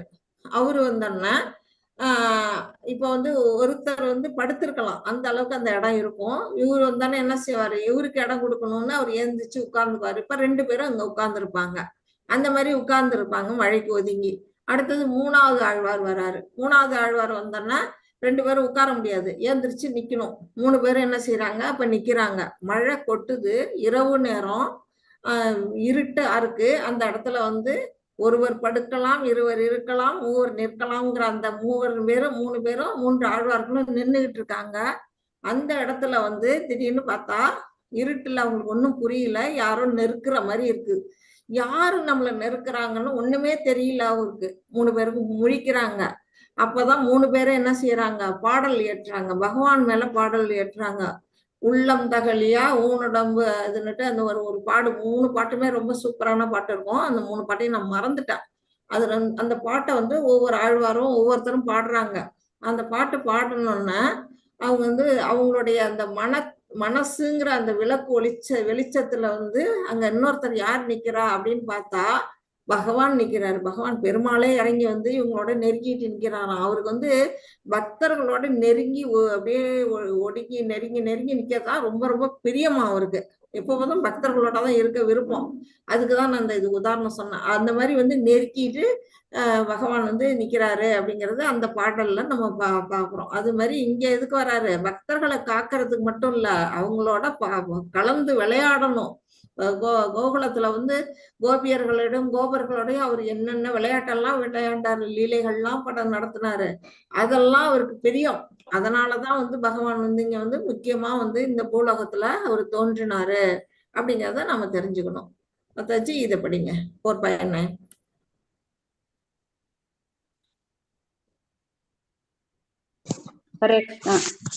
என்ன நன்மை கிருஷ்ணனை அறிவது. ஜன்ம கர்ம சமே திவ்யம் ஏவம் யோ வேதி தத்வதஹ த்யக்த்வா தேகம் புனர்ஜன்ம நைதி மாமேதி சோர்ஜுனஹ. ஹரே கிருஷ்ணா. ஹரே கிருஷ்ணா. எனது தோற்றமும் செயல்களும் திவ்யமானவை என்பதை எவனொருவன் அறிகின்றானோ அவன் இந்த உடலை விட்ட பின் மீண்டும் இப்பௌதிக உலகில் பிறவி எடுப்பதில்லை. அர்ஜுனா, அவன் எனது நித்திய உலகை அடைகின்றான். பகவானை பத்தி தெரிஞ்சுக்கிறதுனால நமக்கு என்ன நன்மை அப்படிங்கிறது தான் இதுல வந்து இந்த ஸ்லோகங்கள்ல கொடுக்க. அவரை பத்தி தெரிஞ்சுக்கிறதுனால நமக்கு என்ன நன்மை, அதுதான் நமக்கு வந்து மறுபிறவி கிடையாது அப்படின்னு அவரே சொல்றாரு. என்னுடைய தோற்றம், பகவானுடைய தோற்றம் வந்து ரொம்ப ரொம்ப ரகசியமானது. புரிஞ்சு கொள்ள முடியாது, எல்லாராலையும் புரிஞ்சுக்க முடியாது. அப்படி யார் ஒருத்தவங்க புரிஞ்சுக்கிறாங்களோ அவருடைய செயல்கள் எல்லாம் திவ்யமான, அவருடைய செயல்கள் எல்லாம் யார் ஒருத்தவங்க வந்து அறிஞ்சு கொள்றாங்களோ அவங்க வந்து இந்த உடலை விட்ட பின்னாடி மறுபடியும் இந்த உடல்ல வந்து பிறக்க மாட்டாங்க, வேற ஒரு உடல் எடுத்து இந்த உலகத்துல வந்து பிறவி எடுக்க மாட்டாங்க. அவங்க எங்க போவாங்க? பகவானுடைய அந்த உலகத்துக்கு வந்துருவாங்க அப்படின்னு பகவான் சொல்றாரு. இங்க பாருங்க, தாயார் வந்து இங்கதான் தாமோதர லீலை, நான் உங்களுக்கு எடுத்தனே கதை சொன்னேன். அந்த தாமோதர லீலை தான் இங்க நடக்குது. அவருடைய முகத்தை பாருங்க, எவ்வளவு பவ்யமா, ஒண்ணுமே தெரியாத குழந்தை, பச்சை குழந்தையா அவர் வந்து தன்னோட முகத்தை வந்து வச்சிருக்காரு பாருங்க. அவரு இந்த உலகத்தை படைச்சவரு அப்படிங்கிறது நமக்கு வந்து வியப்பை கொடுக்கும். அப்படிப்பட்ட ஒரு நிலையில குழந்தையா வந்து அவர் வந்து பக்தர்களுக்காக இறங்கி வந்திருக்கிறாரு. அப்படிப்பட்ட அவருடைய லீலைகள்லாம் நிறைய, கோகுலத்து லீலைகள்லாம் நம்ம நினைச்சுக்கிட்டே இருந்தோம்னா, நாம அவருடைய தோற்றத்தை நம்ம யோசிச்சுக்கிட்டே இருந்தோம்னா நமக்கு வந்து என்ன கிடைக்காது? இந்த பிறப்பு இறப்புங்கிறது சக்கரத்துல இருந்து நாம வந்து விடுதலை அடைவோம். இதுதான் வந்து நம்ம பகவானை தெரிஞ்சு கொள்றதற்குரிய நன்மை அப்படின்னு இந்த ஸ்லோகம் வழியா தெரிஞ்சுக்கலாம். இதை படிங்க, இதுல ஒண்ணும் இல்லையா? ஓகே. அதாவது கிருஷ்ணருக்கும் நம்ம அனைவருக்கும் உள்ள வித்தியாசம், அதாவது பகவான் கிருஷ்ணருக்கும் நமக்கு என்ன வித்தியாசம்? நாம எல்லாருமே பகவானுடைய அம்சமா தான் நம்ம இந்த உலகத்துக்கு வந்திருக்கிறோம். பார்ட் அண்ட் பார்சல் அப்படின்னு சொல்லுவாங்க. ஒரு ஸ்பார்க், அவர்கிட்ட இருந்து வர ஒரு சின்ன ஸ்பார்க் தான் நம்ம எல்லாருமே. ஆனா அவருக்கும் நமக்கும் வித்தியாசம் எப்படி இருக்குன்னா, மலை அளவு, இன்னும் அதை விட தாண்டி கடல் அளவுன்னு சொல்லலாம். நம்ம வந்து அவருக்கும் நமக்கும் உள்ள வித்தியாசம் நிறைய இருக்கு. அப்படிங்கிறது எப்படின்னா, கிருஷ்ணரின் வடிவம் ஆன்மீகம், அவருடைய வடிவம் எப்படிப்பட்டது? ஆன்மீகம், அவர் ஸ்பிரிச்சுவல் அவருடையது. அவர் வந்து எந்த உறுப்பு மூலமாவும் எந்த செயலை வேணாலும் அவரால் செய்ய முடியும். கண்ணால சாப்பிட முடியும், கையால நடக்க முடியும் அவரால். நம்மளால முடியுமா? ஒருவர் சுண்டு வரல ஒரு கோவர்த்தனக்கு மலையை தூக்குனவர் 7 வயசுல. நம்மளால ஒரு சின்ன பொருளை கூட, ஒரு சின்ன இந்த டப்பாவை கூட வந்து என்ன செய்ய முடியும்? ஒரு சுண்டு வரல நம்மளால தூக்க முடியாது. அத மாதிரி அவருடைய வடிவம் எப்படிப்பட்டது? ஆன்மீகமானது. நம்முடைய வடிவம் எப்படிப்பட்டது? தற்காலிகமானது. நம்மளுடைய வடிவம் வந்து நிரந்தரம் இல்லாதது. இந்த நமக்கு எவ்வளவு ஆயுசு கொடுத்துருக்குறாங்களோ அது வரையும் தான் இந்த உடம்பு இருக்கும். அதுக்கு பிற்பாடு இந்த உடல்ல வந்து அழிஞ்சிடும். இந்த உடல்ல வந்து 3 விதமான நிலைகள்ல இங்க காட்டியிருக்காங்க பாருங்க. இங்க வந்து 3 விதமா தெரியுதா? உங்களுக்கு எல்லாருக்கும் தெரியுதா? ஹரே கிருஷ்ணா. இப்ப வந்து இது வந்து புரியல. இந்த உடல், இந்த தெரியுது மாதாஜி. படம் தெரியுது இல்ல மாதாஜி? தெரியுது. இந்த ஃபர்ஸ்ட் இருக்கிற படம் எது அப்படின்னா, நம்முடைய உடல். இது வந்து ஸ்தூல உடல் அப்படின்னு சொல்லப்படுது. நம்ம எல்லாருடைய பார்வைக்கு என்ன தெரியும்? நம்ம இந்த உடல் தான் கண்ணுக்கு ஃபர்ஸ்ட் தெரியும். இது வந்து ஸ்தூல உடல் அப்படின்னு சொல்லப்படுது. அடுத்ததா இதுக்குள்ள இங்க வெள்ளையா ஒண்ணு தெரியுது பாருங்க, அது வந்து சூட்சும உடல். சூட்சும உடல் அப்படிங்கிறது எப்படின்னா, நம்மளோட கண்ணுக்கு தெரியாது. அது வந்து இந்த உடல் அழிச்சோன்னா உடலை விட்டு அது பிரிஞ்சு போகும்போது வெளியில போகும் அந்த சூட்சும உடல்ங்கிறது. அது எதெல்லாம் சுமந்துகிட்டு போகும்னா, நம்மளுடைய புத்தி, நம்மளுடைய அகங்காரம், ஈகோ, அந்த இதெல்லாம் வந்து எடுத்துக்கிட்டு தான் அது போகும். நம்மளுடைய பாவ புண்ணிய கணக்கெல்லாம் அது சுமந்துகிட்டு போகும். அதுதான் வந்து சூட்சும உடல்னு சொல்லப்படுது. அது வந்து கண்ணுக்கு தெரியாது. அடுத்ததா இந்த சூட்சும உடலையும் தாண்டி உள்ளுக்குள்ள இருக்கிறது வந்து நம்மளுடைய ஆத்மா, சோல் அப்படின்னு சொல்லக்கூடிய அந்த ஆத்மா இருக்குது. அது எப்ப வந்து தூய்மை அடையும் அப்படின்னா, இந்த அகங்காரத்தெல்லாம் எப்ப நாம கைவிடுறோமோ, நன்மை தீமையெல்லாம் கைவிடுறோமோ, அப்ப வந்து இந்த சூட்சும உடலை விட்டுட்டு அந்த தூய்மையான ஆத்மா வந்து பகவானுடைய உலகத்தை சென்றடையும் அப்படின்னு சொல்லப்படுது. இது மாதிரி 3 நிலைகள்ல நம்மளுடைய உடல் வந்து இங்க வந்து சொல்லப்பட்டிருக்குது. இப்படிப்பட்ட உடலுடையவங்க தான் நாம. அப்புறம் வந்து நாம வந்து யாரால கட்டுப்படுத்தப்படுகிறோம் அப்படின்னா, மாயையினால கட்டுப்படுத்தப்படுறோம். இங்க பாருங்க, இங்க 3 விதமான பொம்மை தெரியுதா உங்களுக்கு? அது வந்து ஒண்ணு சத்துவம், ஒண்ணு ரஜஸ், ஒண்ணு தமஸ்ன்னு சொல்லப்படுது. அந்த 3 விதமான குணங்களும் வந்து என்ன செய்யுது? நம்மள வந்து கட்டி வச்சிருக்கு, கயிறால கட்டி நம்ம வச்சிருக்குது. நமக்கு எஜமானரா இருக்கிறது அந்த மாயை. ஆனா மாயையோட எஜமானர் யாரு? பகவான் கிருஷ்ணர். அவருதான் வந்து மாயையோட கட்டுப்பாட்டாளர். அவர் தான் மேல இருக்கிறாரு. ஆக மொத்தம் அவருக்கும் நமக்கும் உள்ள டிஃபரன்ஸ் இப்ப என்னன்னு நம்ம எல்லாருக்கும் புரிஞ்சிருக்கும்னு நினைக்கிறேன். மாதாஜி இந்த 4.10 படிங்க. ஹரே கிருஷ்ணா மாதாஜி. ஹரே கிருஷ்ண கிருஷ்ணருக்கும் நம்ம அனைவருக்கும் உள்ள வித்தியாசம். ஹரே இல்ல கிருஷ்ண மாதாஜி, மாதாஜி. வரலாற்றில் கிருஷ்ணரை அறிய முடிகிறது. வீதராக பய குரோதா மண்மயா மாம் உபசிகதா பகத்வோம் ஞான தபசா பூதா மத்பாவம் ஆகதா. ஹரே கிருஷ்ணா மாதாஜி. ஹரே கிருஷ்ணா. வரலாற்றுல பகவான் கிருஷ்ணரை பத்தி என்ன சொல்லியிருக்கிறாங்க அப்படிங்கறத பத்தி இந்த ஸ்லோகம் சொல்லியிருக்கு. இதுல வந்து பற்றுதல், பயம், கோபம் இவற்றிலிருந்து விடுபட்டு முழுவதும் என்னில் லயித்து என்னை சரணடைந்த பற்பலனவர்கள் என்னை பற்றி அறிவால் இதற்கு முன் தூய்மையடைந்துள்ளனர். இவ்வாறாக அவர்கள் எல்லோரும் என் மீது திவ்யமான அன்புடையவர்களாயினார் அப்படின்னு சொல்லப்படுது. நேத்திதான் நம்ம பார்த்தோம்.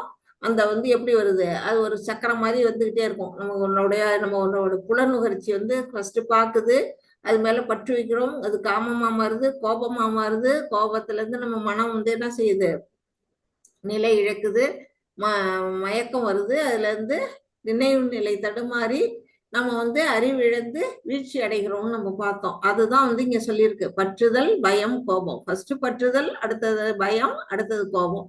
இதுல எல்லாத்தையும் கைவிட்டுட்டு யார் ஒருத்தவங்க பகவானே சரணம், நீதான்ப்பா என்னை காப்பாற்றக்கூடிய, நீதான் கதி அப்படின்னு யார் ஒருத்தவங்க பகவான்கிட்ட வந்து சரணடைகிறாங்களோ அப்படிப்பட்ட ஆத்மாக்கள்லாம் வந்து என்ன செய்யறாங்க, பகவானுடைய உலகத்துக்கு போய் என்ன பண்றாங்க, அவங்களுக்கு எப்போதும் நித்திய தொண்டு புரியுறாங்க அப்படின்னு இந்த ஸ்லோகங்கள் வழியா சொல்லப்பட்டிருக்கு.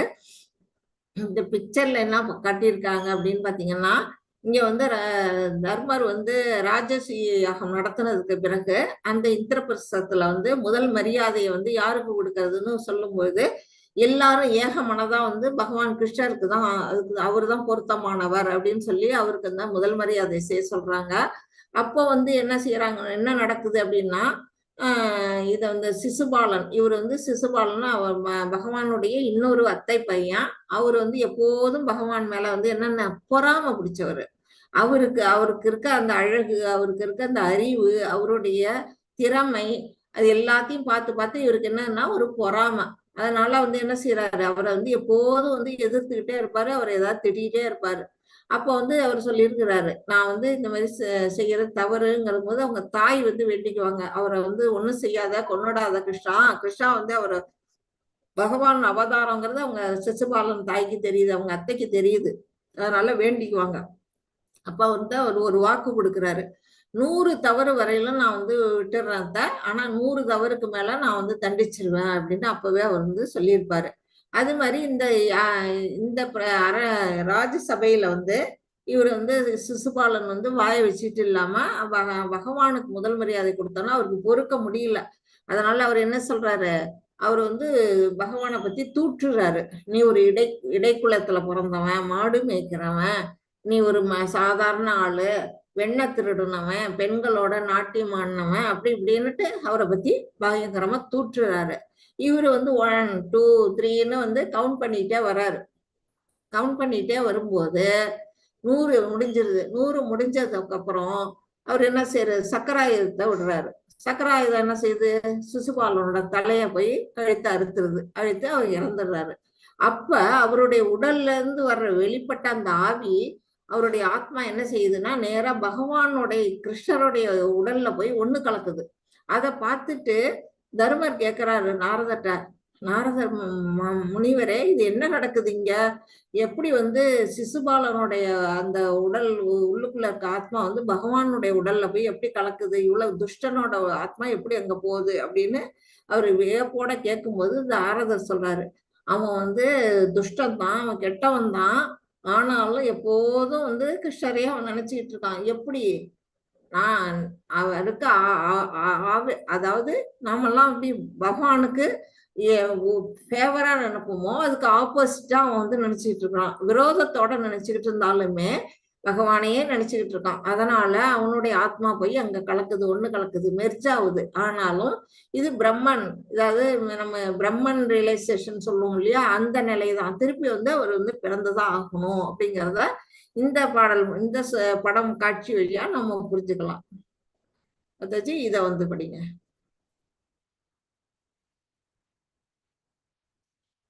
ஹரே கிருஷ்ணா. ஹரே கிருஷ்ணா மாதாஜி. ஏ யதா மாம் பிரபத்யந்தே தாம் ததைவ பஜாம்யகம் மம வர்த்தமானு வர்த்தந்தே மனுஷ்யா பார்த்த சர்வச. ஹரே கிருஷ்ணா. ஹரே கிருஷ்ணா.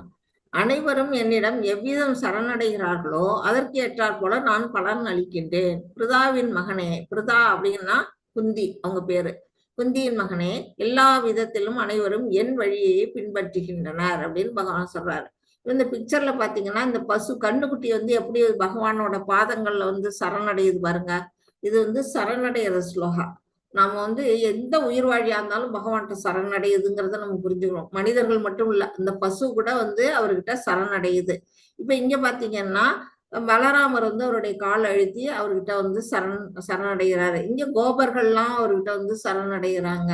இங்க பகவானே வந்து பலராமருக்கு வந்து கால் பிடிச்சு விடுறாரு, அவரு தன்னுடைய தமையன்கிற முறையில. இத மாதிரி அவர் என்ன சொல்றாரு அப்படின்னா, சரணடையணும். அவர்கிட்ட பகவான்கிட்ட போய் நாம எல்லாருமே என்ன செய்யணும்னா சரணடையணும். நம்ம எந்த அளவுக்கு அவரை நம்புறோமோ, அதாவது நீ உன்னை விட்டா கதி இல்லை அப்படின்னு எந்த அளவுக்கு நம்ம நம்பிக்கையோட அவர்கிட்ட சரணடைகிறோமோ அதுக்கு தகுந்த பலனை தான் நான் கொடுக்குறேன் எல்லாருக்கும் அப்படின்னு யாருக்கிட்ட சொல்றாரு? அர்ஜுனர்கிட்ட கொடுக்க சொல்றாரு பகவான். இது படிங்க பிரபு. 4.12. ஹரே கிருஷ்ணா மாதாஜி. ஹரே கிருஷ்ணா. காங்க்ஷந்த கர்மாணாம் சித்திம் யசந்த இஹ தேவதः க்ஷிப்ரம் ஹி மானுஷே லோகே சித்தர் பவதி கர்மஜா. ஹரே கிருஷ்ணா மாதாஜி. ஹரே கிருஷ்ணா. ஹரே கிருஷ்ணா. பலன் தரும் செயல்களில் வெற்றியை விரும்பும் இவ்வுலக மனிதர்கள் தேவர்களை வழிபடுகின்றனர். இவ்வுலகில் இத்தகைய செயல்களுக்கு விரைவில் பலன்கள் கிடைப்பது உண்மையே. அதாவது நாம என்ன செய்யறோம் அப்படிங்கிறது தான் இந்த ஸ்லோகங்கள்ல வந்திருக்குது. நாம எல்லாம் என்ன பண்றோம்? நமக்கு ஒரு காரியம் ஆகணும், நமக்கு ஏதாவது ஒரு விஷயம் ஆகணும் அப்படின்னா நம்ம அதுக்கு எந்த தேவர் வந்து நமக்கு வழி காட்டுவாரோ அந்த தேவரை நம்ம வந்து வழி போய் கும்பிடுவோம். இப்போ வந்து நமக்கு ஜாதகத்தை போய் பார்ப்போம். அவங்க சொல்லுவாங்க இந்த தேவதைக்கு இந்த பரிகாரம் பண்ணு, இப்படி வணங்கு அப்படின்னு அவங்க சொன்னோம்னா நம்ம போய் அதை செய்வோம். எதுக்கு? ஒரு பலனை அடையறதுக்கு. அதை தான் வந்து இங்க கொடுத்துருக்குறாங்க. இங்க பாத்தீங்கன்னா இந்த பிக்சர்ல பாத்தீங்கன்னாலும் அதான். இவங்க 2 பேரும் என்ன செய்யறாங்க? ஒருத்தவங்க வந்து பணம் வேணும்னு நினைக்கிறாங்க. இங்க பணம் காசா பொற்காசா இங்க வந்து கொட்டுது. இன்னொரு இடத்துல இருந்து அவங்களுக்கு வந்து தேவர்கள்ட்ட இருந்து ஆசீர்வாதம் கிடைக்குது. ஒவ்வொருத்தரும் என்ன செய்யறாங்க? நமக்கு தேவையான ஒரு விஷயங்களுக்காக இங்க வந்து மழை, வருணன் மூலமா மழை கிடைக்குது.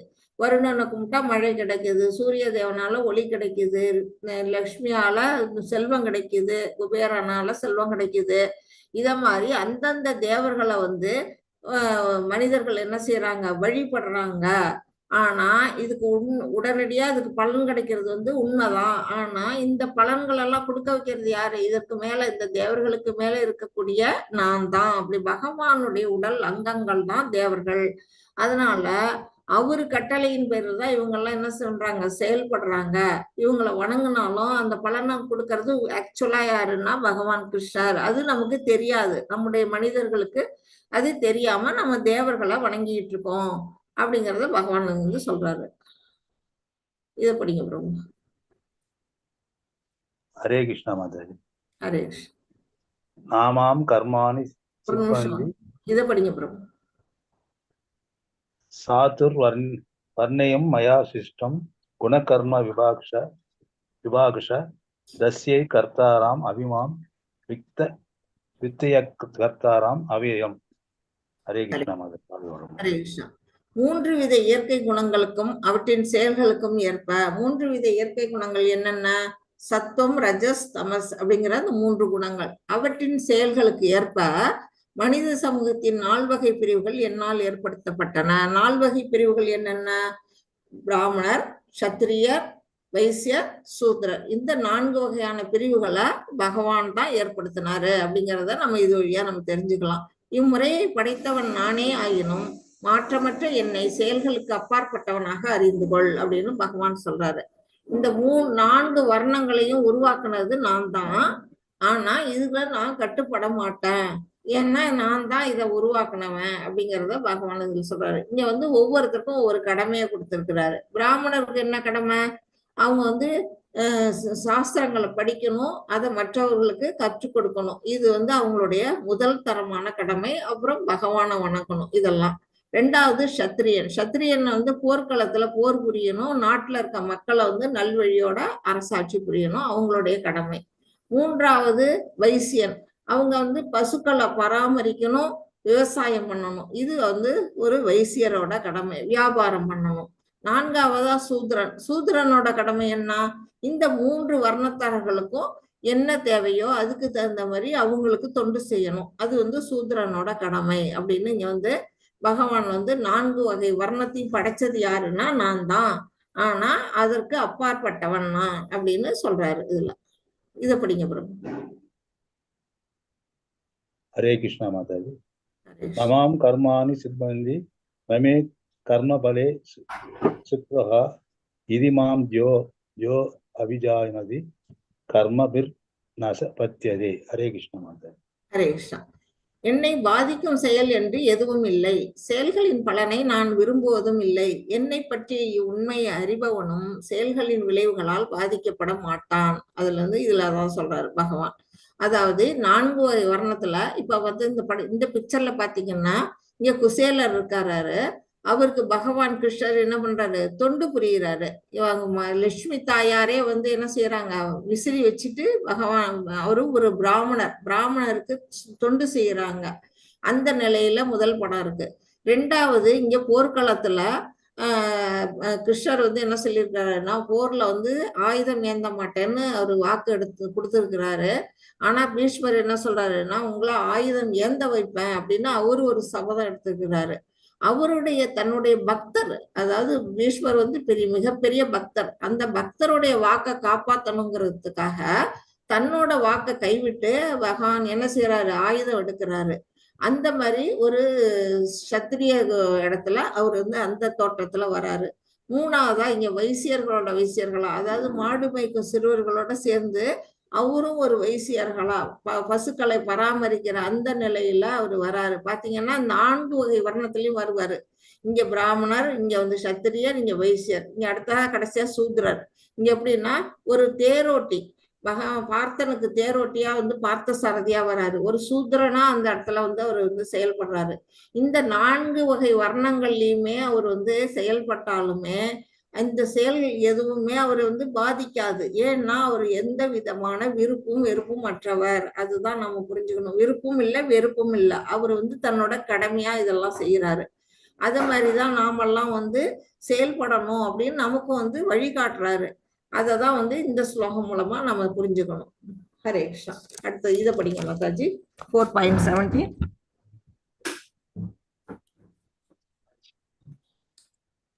நான் हरे படிக்கிறேன் कृष्णा மாதாஜி. माता जी। படிங்க.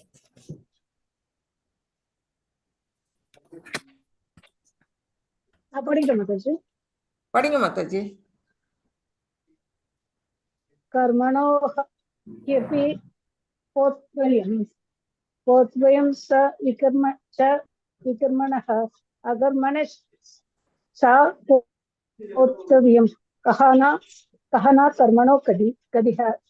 हरे कृष्ण माताजी। ஹரே கிருஷ்ணா. இதுல என்ன சொல்லியிருக்கிறாங்க? செயல்களின் நுணுக்கங்களை உணர்வது மிகவும் கடினம். நுணுக்கமான அந்த செயல்களோட நுணுக்கத்தை உணர்றது வந்து எல்லாராலையும் முடியாது. அது வந்து நல்லா ஆழ்ந்த அறிவோட நம்ம மூளையை யூஸ் பண்ணாதான் அதை உணர முடியும். அதனால என்ன சொல்லிருக்காரு? எனவே கர்மா செயல் என்பது என்ன, விகர்மா தடை செய்யப்பட்ட செயல் என்பது என்ன, அகர்மா செயலின்மை என்பது என்ன என்பதை தெளிவாக அறிந்து கொள்ள வேண்டும். இதுல வந்து 3 விதமான இதை வந்து சொல்லி இருக்கிறார் செயல்களை பத்தி. கர்மானா என்ன அப்படின்னா, சாஸ்திரங்கள்ல என்னெல்லாம் சொல்லி இருக்கிறாங்களோ அதுபடி செயல்பட்டோம்னா அதுதான் நம்ம வந்து கர்மா அப்படின்னு சொல்லப்படுது. அதே சமயம் விகர்மா அப்படின்னா, சாஸ்திரங்கள்ல எதெல்லாம் சொல்லப்படலையோ அதை சொல்லப்படாத செயல்களை செஞ்சோம்னா அது வந்து விகர்மா. தடை செய்யப்பட்ட செயல்கள்லாம் வந்து விகர்மாவில் வந்துருது. 3வது அகர்மா செயலின்மைன்னா செய்யாம உட்கார்ந்துருக்கிறது இல்லை, நம்மளோட செயலோட பலன்களை பகவானுக்கு அர்ப்பணிச்சுட்டு செய்யறது. அந்த மாதிரி செயல்கள் வந்து அகர்மா அப்படின்னு சொல்லப்படுது. இதை முதல்ல நம்ம எல்லாருமே புரிஞ்சுக்கணும் அப்படிங்கிறது தான் இந்த ஸ்லோகத்தோட கருத்து. இந்த பிக்சர்ல எல்லாம் பாத்தீங்கன்னா, ஃபர்ஸ்ட் பிக்சர்ல இங்க வந்து ஒருத்தவங்க வந்து என்ன செய்யறாங்க? ஆடை இல்லாம இருக்கிறாங்க. அத மாதிரி இருக்கிறவங்க மறுபிறவி எந்த பிறவி எடுப்பாங்க அப்படின்னா மரமா. நம்ம வந்து இப்பதான் தாமோதர கதையில நான் சொன்னேன், நலக்கூவரன் மணிக்கிரீவன் கதை பத்தி நான் உங்களுக்கு சொன்னேன். அவங்க 2 பேருமே என்ன செய்யறாங்க? ஆடை இல்லாம குளிச்சதுனால அவங்க வந்து இதா பிறக்குறாங்க, மரமா பிறந்து அந்த இவரோட நந்தகோபருடைய வீட்டு வாசல்ல இருக்கிறாங்கன்னு பார்த்தோம். அதே மாதிரி இங்கேயும் வந்து இங்க மரமா யாருன்னா மரம் அந்த ஆடை இல்லாம இருக்கக்கூடாது யாருமே. அது சாஸ்திரங்கள்ல சொல்லப்படல. அதனால அது மறுபிறவியில அவங்க மரமா பிறக்கிறாங்க. அடுத்ததாக இங்க பாத்தீங்கன்னா எதெல்லாம் விலங்குகள் இறைச்சி அந்த மனித விலங்குகளோட இறைச்சி எல்லாம் சாப்பிடுறவங்க மாமிசம்ங்கிறவங்க என்ன செய்யறாங்கன்னா புலியா பிறக்கிறாங்க மறுஜென்மத்துல. ஏன்னா புலிதான் அடுத்த ஒரு மானவை வேட்டையாடி அதை வந்து சாப்பிடும். அந்த பிறவிதான் அவங்களுக்கு அடுத்த பிறவி கிடைக்கும் அப்படிங்கிறது இதுல காட்டப்பட்டிருக்கு. அடுத்தது இங்க பாத்தீங்கன்னா சோம்பேறியா என்ன பண்றாங்க, போத்திக்கிட்டு தூங்கிக்கிட்டே இருக்கிறாங்க. அப்படிப்பட்டவங்க என்ன பிறவி எடுப்பாங்க அடுத்ததுன்னா மறுபிறவியில அவங்க ஒரு பாண்டா கரடி அந்த இது குளிர் பிரதேசத்துல போய் அது எப்போதும் என்ன செய்யும், தூங்கிக்கிட்டே இருக்கும். அந்த மாதிரி ஒரு விலங்கா அவங்க வந்து பிறவி எடுக்கிறாங்க. அடுத்தது இது பாத்தீங்கன்னா இதுவும் ஏதாவது சாப்பிடக்கூடாததெல்லாம் இவங்க சாப்பிடுறாங்க. அதனால அவங்க வந்து மறுஜென்மத்துல ஒரு பன்றியா பிறக்கிறாங்க. இதெல்லாம் பார்க்கணும் நம்ம. இதுதான் நுணுக்கம். செயல்களின் நுணுக்கங்களை உணர்வது மிக கடினம்னு பகவான் சொல்லிட்டாரு. இந்த உணர்வு இதெல்லாம் நம்ம இந்த பகவத்கீதை படிக்கிறதுனாலதான் நம்ம எல்லாம் இதெல்லாம் தெரிஞ்சுக்க முடியும். இதை தெரிஞ்சுக்கிட்டோம்னா நாம அந்த செயல்கள் எல்லாம் என்ன செய்வோம், செய்ய மாட்டோம். தடைப்பட்ட செயல்கள் இதெல்லாம் விகர்மான்னு சொல்லப்படுது. இதெல்லாம் செய்யாம நம்ம இருக்கணும். இப்ப இந்த பிக்சர்ல பாத்தீங்கன்னா இவர் வந்து ஒரு ராஜா, ரந்தி தேவர்னு சொல்லப்படுது. அவர் வந்து ஒரு காலத்துல முன்னாடி வந்து ஒரு ராஜாவா இருந்தாரு, கொடை வள்ளலாவும் இருந்தாரு, தர்ம நெறிப்படி ஆட்சி புரிஞ்சாரு. தன்னை நாடி வந்தவங்களுக்கெல்லாம் வாரி வாரி வழங்குவாரு. அப்படிப்பட்ட ஒரு தர்மவான் அவரு. அந்த மாதிரி வழங்கிட்டே இருக்கிறதுனால ஒரு காலகட்டத்துல அவர் நாட்டுல வந்து இவரை சோதிக்கணும்னுட்டு இருந்து பஞ்சத்தை ஏற்படுத்துறாங்க. யாரு, நம்ம 3 தேவர்களும், நம்ம பிரம்மா விஷ்ணு சிவன் 3 பேரும் என்ன செய்யறாங்க, மாயை மூலமா அவங்களுக்கு வந்து ஒரு சோதனை வைக்கிறாங்க. அவர் நாட்டுல வந்து பஞ்சம் வந்துருது. எல்லா மக்களும் வந்து என்ன செய்யறாங்க, சாப்பாட்டுக்கு வழி இல்லை, குடிக்க தண்ணி இல்லை, வழி இல்லை. அந்த மாதிரி ஒரு நல்ல காலகட்டத்துல என்ன செய்யறாருன்னா ராஜா அந்த நிலையிலயும் தன்கிட்ட இருக்கிறதெல்லாம் வாரி வாரி வழங்குறாரு. எல்லாருக்கும் விநியோகம் பண்ணிட்டு இருக்கிறாரு அவரு. எல்லாரும் மக்கள்லாம் நல்லபடியா வாழணும் அப்படிங்கிறதுனால அது மாதிரி கொடுத்துக்கிட்டு இருக்கும்போது இவர்கிட்ட ஒரு காலகட்டத்துல இவருக்கே உணவு இல்லாம நிலையில வந்துருது. உணவே இல்லாத காலகட்டத்துல இவங்க வந்து ஒரு விரதம் இருக்கிறாங்க. 48 நாள் வந்து ஒரு மண்டலம் காலம் வந்து அவங்க வந்து ஒண்ணுமே சாப்பாடு இல்லாம அந்த ராஜா, அவருடைய மனைவி, அவருடைய பிள்ளைங்க 2 பேரும் 4 பேரும் ஒரு மண்டலம் சாப்பாடு இல்லாம இருக்கிறாங்க. முடிஞ்ச அந்த ஒரு மண்டலம் கழிச்சு மறுநாள் வந்து அவங்களுக்கு வந்து நெய்யும் பாலும் சர்க்கரையும் சேர்ந்த ஒரு உணவு வந்து அவங்களுக்கு கிடைக்குது. யாரோ ஒரு பக்தர் மூலமா, அவருடைய தொண்டர் மூலமா அவங்களுக்கு வந்து அந்த உணவு வருது, கிடைக்கிறது. அதை வந்து சரி நம்ம 4 பேர் அதை பங்கு பிரிச்சு சாப்பிடலாம் அப்படின்னு வந்து சாப்பிட உட்கார்றாங்க. அப்போ வந்து அவங்க வீட்டுல வந்து ஒரு பிராமணர் வராரு, பசின்னுட்டு வராரு. உடனே என்ன செய்யறாரு, இவரு எடுத்து அந்த பிராமணருக்கு ஒரு பங்கு உணவு கொடுத்துட்றாரு. அவரு சாப்பிட்டுட்டு நல்லா ஆசி வழங்கிட்டு அவரு போயிடுறாரு. அவரு போனதுக்கு அப்புறம் மிச்சம் இருக்கதை வந்து 3 பேரும் நிறந்து சாப்பிடலான்னு மறுபடியும் உட்கார்றாங்க. அப்போ வந்து ஒரு இது வேட்டைக்காரனும் யாரோ ஒருத்தவங்க வராங்க. அவங்க வராங்க. வந்தோடனே அவங்களுக்கு அந்த உணவை மிச்சம் அடுத்தது உணவையும் எடுத்து இவரு கொடுத்துட்றாரு. கொடுத்ததுக்கு அப்புறம் இன்னும் கொஞ்சம் தான் இருக்கு, அந்த கொஞ்சத்தையாவது சாப்பிடலாம் அப்படின்னு அவங்க நினைச்சுக்கிட்டு இருக்கும்போது அப்பதான் இன்னொருத்தர் வராரு. அந்த ஒரு சண்டாளன் நாயை அழிச்சுட்டு வராரு. அவரும் வந்து எனக்கு பசிக்குதுங்கிறாரு, தண்ணி தாகங்கிறாங்க. அப்ப பார்த்தோம்னா அந்த சண்டாளனுக்கு மிச்சம் இருக்க அந்த உணவு எல்லாத்தையும் தூக்கி கொடுத்துட்றாரு. அந்த நாயும் வந்து தண்ணி தாகத்தோட இருக்குது. அது முகத்தை பார்த்தாலே இவங்களுக்கு தெரியுது. இருக்கிற அந்த தண்ணியும் தூக்கி அவங்கள்ட்ட கொடுத்துட்றாங்க. ஆக மொத்தம் இவங்களுக்கு சாப்பிடலாம் 48 நாள் கழிச்சு சாப்பிட்றதுக்கு ஒரு கிடைச்ச அந்த உணவை இவர் முழுசும் எல்லாத்தையுமே பங்கு பிரிச்சு எல்லாருக்கும் கொடுத்துட்டு இவர் பட்னியாவே இருக்கிறாரு. இவர் குழந்தைகள், இவங்க மனைவி எல்லாருமே வந்து பட்னியோட இருக்கிறாங்க. அத வந்து அதுக்கு பிற்பாடு இந்த 3 பேரும் வர்றாங்க, இவருக்கு வந்து காட்சி கொடுக்குறாங்க. பிரம்மா, சிவன், விஷ்ணு, மாயை எல்லாருமே வராங்க. வந்து இவரோட சொல்றாங்க, உங்களை சோதிக்கதான் நாங்க வந்தோம், நீங்க வந்து வெற்றி அடைஞ்சிட்டீங்க, உங்களுடைய அந்த கொடைத்தன்மையில நீங்க வெற்றி அடைஞ்சிட்டீங்க அப்படின்னு அவருக்கு நல்லாசி கொடுக்குறாங்க. இவரு பகவான் விஷ்ணுவை தியானிக்கிறதுனால அதுக்கு பிற்பாடு அவரு மித்த காலம் இருந்து பகவானுடைய லோகத்தை சென்றடைஞ்சார்னு சொல்லப்படுது. இது வந்துதான் அகர்மா அப்படின்னு சொல்லப்படுது. அதாவது தனக்கு உணவு இல்லைன்னாலும் கூட அந்த பகவானை நினைச்ச ஒரு தியாகம் பண்ணி அந்த மாதிரி செயல்கள் எல்லாம் அவர் செய்யறாரு இல்லையா. அந்த மாதிரி நம்ம செய்ய முடியலன்னாலும் ஓரளவுக்கு நம்ம செய்யக்கூடிய செயல்கள்ல பாவம் இல்லாம விகர்மா செய்யாம நம்ம வாழணும் அப்படிங்கிறது இதுல நம்ம கருத்து. இதுல பாத்தீங்கன்னா 3 விதமான இதுவும் கொடுத்திருக்கிறாங்க. இப்ப வந்து விகர்மவாதி எப்படி இருக்கிறான், கர்மவாதி எப்படி இருக்கிறான், ஞானி எப்படி இருக்கிறான் அப்படிங்கிறத பத்தி இங்க கொடுத்திருக்கிறாங்க.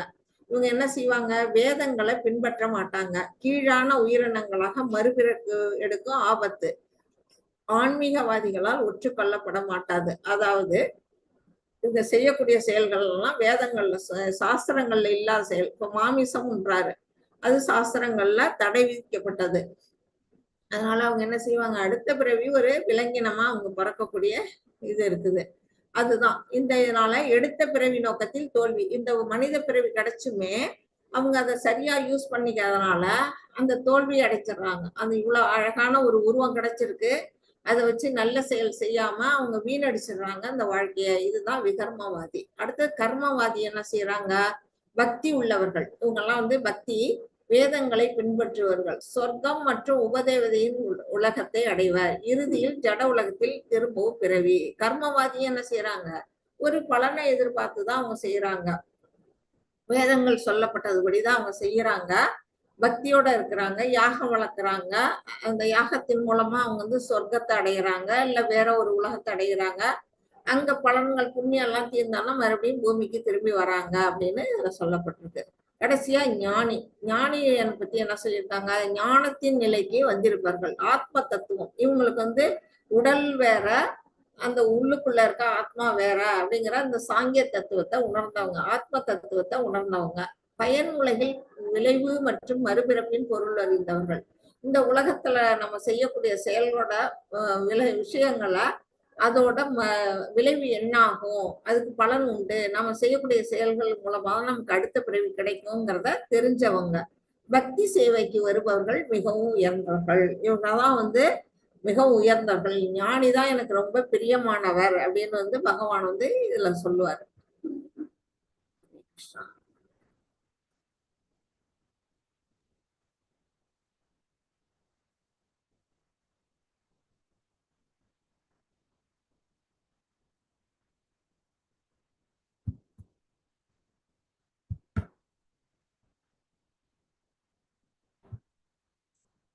இதை படிங்க. हरे कृष्णा माताजी। कर्मणि यकर्म य पश्येत् अकर्मणि स कर्म कर्मयः सा बुद्धिमान् मनुष्येषु सा युक्त कृष्ण कर्म कृत्। हरे कृष्णा माताजी। हरे कृष्णा। கர்மாவில் அகர்மாவையும் அகர்மாவில் கர்மாவையும் காண்பவனே மனிதரில் அறிவுடையவன் ஆகிறான். எல்லாவித செயல்களில் ஈடுபட்டிருந்தாலும் அவன் உன்னத நிலையில் நிலை பெற்றுள்ளான். இப்ப இங்க பாத்தீங்கன்னா நாரதர் அவர் என்ன செய்யறாரு, உலகம் முழுக்க மூலமும் திரிஞ்சு சஞ்சரிக்கக்கூடியவர், அந்த வரம் பெற்றவர் அவரு. அவர் வந்து என்ன செய்யறாரு, ஒரு வேலையும் செய்யாத மாதிரி இருக்கிறாரு, ஆனா செயல் புரிஞ்சிட்டு இருக்கிறாரு. என்ன செயல், எப்போதும் நாராயணா நாராயணான்னு நாராயண மந்திரத்தை அவர் உச்சரிச்சுக்கிட்டே இருக்கிறாரு. அதுதான் வந்து இங்க சொல்லப்பட்டிருக்கு. கர்மாவில் அகர்மாவையும் அகர்மாவில் கர்மாவையும் அப்படின்னு கொடுத்திருக்கிறாங்க. அதாவது ஒண்ணுமே வேலையே செய்யாத மாதிரி இருக்கும், ஆனா வந்து அவங்க செயல் புரிஞ்சுக்கிட்டு இருப்பாங்க. பகவானை பத்தி அந்த விஷயங்கள்ல அவங்க ஈடுபட்டு இருக்கிறதுனால கர்மாவில் அகர்மா வந்து இவங்க என்ன செய்யறாங்க, அகர்மாவில் கர்மா. அகர்மாவில் வந்து ஒரு வேலையும் செய்யாத மாதிரி இருக்கு, ஆனா வந்து கர்மம் புரிஞ்சுக்கிட்டே இருக்கிறாங்க. அது போல வந்து நம்ம செஞ்சுக்கிட்டே இருப்போம் வேலை, ஆனா அதுல வந்து என்ன ஆகும், இன்னும் வந்து செயல் பகவானுக்கு அர்ப்பணிச்சிடுறோம். அப்போ வந்து கர்மாவில் அகர்மா. இதுதான் வந்து இதை யார் ஒருத்தவங்க புரிஞ்சுக்கிறாங்களோ அவங்கதான் மனிதர்களை சிறந்தவர்கள், அவங்க வந்து என்னுடைய பக்தியில நிலை பெற்றவர்கள் அப்படின்னு பகவான் வந்து இந்த ஸ்லோகம் மூலமா சொல்லியிருக்கிறாங்க. ஹரே கிருஷ்ணா பிரபு, இந்த ஸ்லோகம் படிங்க. हरे कृष्णा माताजी। ஹரே கிருஷ்ணா. तद्व्यक्ति प्रणिपादेन परिप्रश्नेन सेवया उपदेश्यन्ति ते ज्ञानं ज्ञानिनस्तत्त्व दर्शनः। हरे कृष्णा। ஹரே கிருஷ்ணா. இதுல என்ன சொல்லியிருக்காங்க, ஆன்மீக குருவை அணுகி உண்மையை அறிய முயற்சி செய், அடக்கத்துடன் அவரிடம் கேள்விகள் கேட்டு அவருக்கு தொண்டு செய். உண்மையை கண்டவர்களான தன்னுணர்வு பெற்ற ஆத்மாக்கள் உனக்கு ஞானத்தை அளிக்க முடியும். இதுல வந்து பகவான் என்ன சொல்றாரு அப்படின்னா, எல்லாருக்கும் ஒரு குரு அவசியம். இது வந்து ஆன்மீக குரு. ஆன்மீக குருன்னா எப்படின்னா ஆத்தன்டிக் ஸ்பிரிச்சுவல் மாஸ்டர், அதாவது அங்கீகரிக்கப்பட்ட ஆன்மீக குரு. அப்படிப்பட்ட ஒரு ஆன்மீக குருவை எல்லாரும் நம்ம என்ன செய்யணும், தேடி பிடிச்சு அவங்கள்ட்ட நாம சரண்டர் ஆகணும். அவர்கிட்ட நம்ம என்ன செய்யணும், பணிவோட அவருக்கு தொண்டு செய்யணும். அவர்கிட்ட அடக்கத்தோட கேள்விகள் கேட்கணும். இந்த மாதிரி எல்லாம் நம்ம செய்யும் போது தன்னுணர்வு பெற்ற அந்த ஆத்மாக்களால என்ன செய்ய முடியும், நமக்கு எது நல்ல வழியோ அந்த ஞானத்தை வந்து அவங்க நமக்கு கொடுக்க முடியும். அதுதான் வந்து இந்த ஸ்லோகத்துல சொல்லி இருக்கிறாங்க. இப்ப இந்த பிக்சர்ல பாத்தீங்கன்னா பகவான் கிருஷ்ணரும் பலராமரும் இங்க இருக்கிறாங்க மாணவர்களா. இங்க ஆச்சாரியரா யாரு இருக்கிறாருன்னா சாந்திபனி முனிவர்னு இருக்கிறாரு. அவர்கிட்ட வந்து இவங்க என்ன செய்யறாங்க, பாடம் கற்கிறாங்க. சின்ன வயசுல குருகுலம், அந்த காலத்துல எல்லாம் குருகுலம்னு இருந்தது, இப்பெல்லாம் இல்ல. அவங்க குருகுலத்துல போய் படிக்கிறாங்க, குரு கிட்ட பாடம் கத்துக்கிறாங்க. எவ்வளவு அடக்கத்தோட பணிவோட உட்கார்ந்து கேட்கிறாங்க. அப்படி கேட்கும்போது பகவான் கிருஷ்ணர் வந்து பாடம் கத்துக்கணும்னு அவசியமே இல்லை, அவர் உலகத்துக்கே பாடம் கற்பிக்கக்கூடியவர். அப்படிப்பட்ட கிருஷ்ணர் வந்து பாடம் எப்படி கத்துக்கிறாரு, 64 நாள்ல 64 கலைகளை அவர் வந்து கத்துக்கிறாருன்னு சொல்லப்படுது. இவர் எதுக்காக இங்க வந்து அவர்கிட்ட ஆச்சாரியர்கிட்ட பாடம் கத்துக்கணும், நாம எல்லாமும் வழிகாட்டணும், நமக்கு அவர் வழிகாட்டணுங்கிறதுக்காக தான் அவர் வந்து அந்த வழிய அவர் வந்து நடந்து காட்டுறாரு. அவரை பார்த்து நாமளும் என்ன செய்யணும், நமக்கு ஒரு குருவை தேடிக்கொள்ளணும் அப்படிங்கிறது தான் நமக்கு இதுல கொடுக்கப்பட்ட பாடமா இருக்கு. இது வந்து நம்ம ஏற்கனவே அத்தியாயம் 4 படிச்ச சுருக்கமா வந்திருக்கு. பலஸ்ருதி சொல்ல யாரு முடியுமோ உங்களுக்கு? ஹரே கிருஷ்ணா. இது ஹரே ஸ்ரீ கிருஷ்ணா. படிச்சிருக்கோமா? சொல்லுங்க. ஹரே கிருஷ்ணா. ஓம் சத் ஸ்ரீ ஸ்ரீமத் பகவத்கீதாசு உபனிஷத்து பிரம்ம வித்யாயாம் யோக சாஸ்திரே ஸ்ரீ கிருஷ்ணார்ஜுன சம்வாதே ஞான கர்ம சந்நியாச யோகே நாம சதுர்த்தோத்தியாய. ஸ்ரீ கிருஷ்ணார்ப்பணம் மஸ்து. ஹரே கிருஷ்ணா ஹரே கிருஷ்ணா கிருஷ்ண கிருஷ்ண ஹரே ஹரே ராம ராம ராம. ஹரே கிருஷ்ணா மாதாஜி. ஹரே கிருஷ்ணா பிரபு. வாஞ்சா கல்பதருப்யச்ச கிருபா சிந்துப்ய ஏவச்ச பதிதானாம் பாவனேபியோ வைஷ்ணவேபியோ நமோ நமக. அனந்த கோடி வைஷ்ணவ விருந்தகி ஜெய். நாமாச்சாரியா ஹரிதாஸ் தாக்கூருக்கு ஜெய். ஸ்ரீல பிரபுபாதா கி Jai. Hare Krishna Krishna Krishna Hare Hari, Hare Rama Rama Rama Hare Hari. Hare Krishna Krishna Krishna Hare Hare, Hare Rama Rama Rama Hare Hare. Hare Krishna devotees. Thank you devotees. உங்க எல்லாம் பொறுமையா உட்காந்து இது வரல கேட்டீங்க.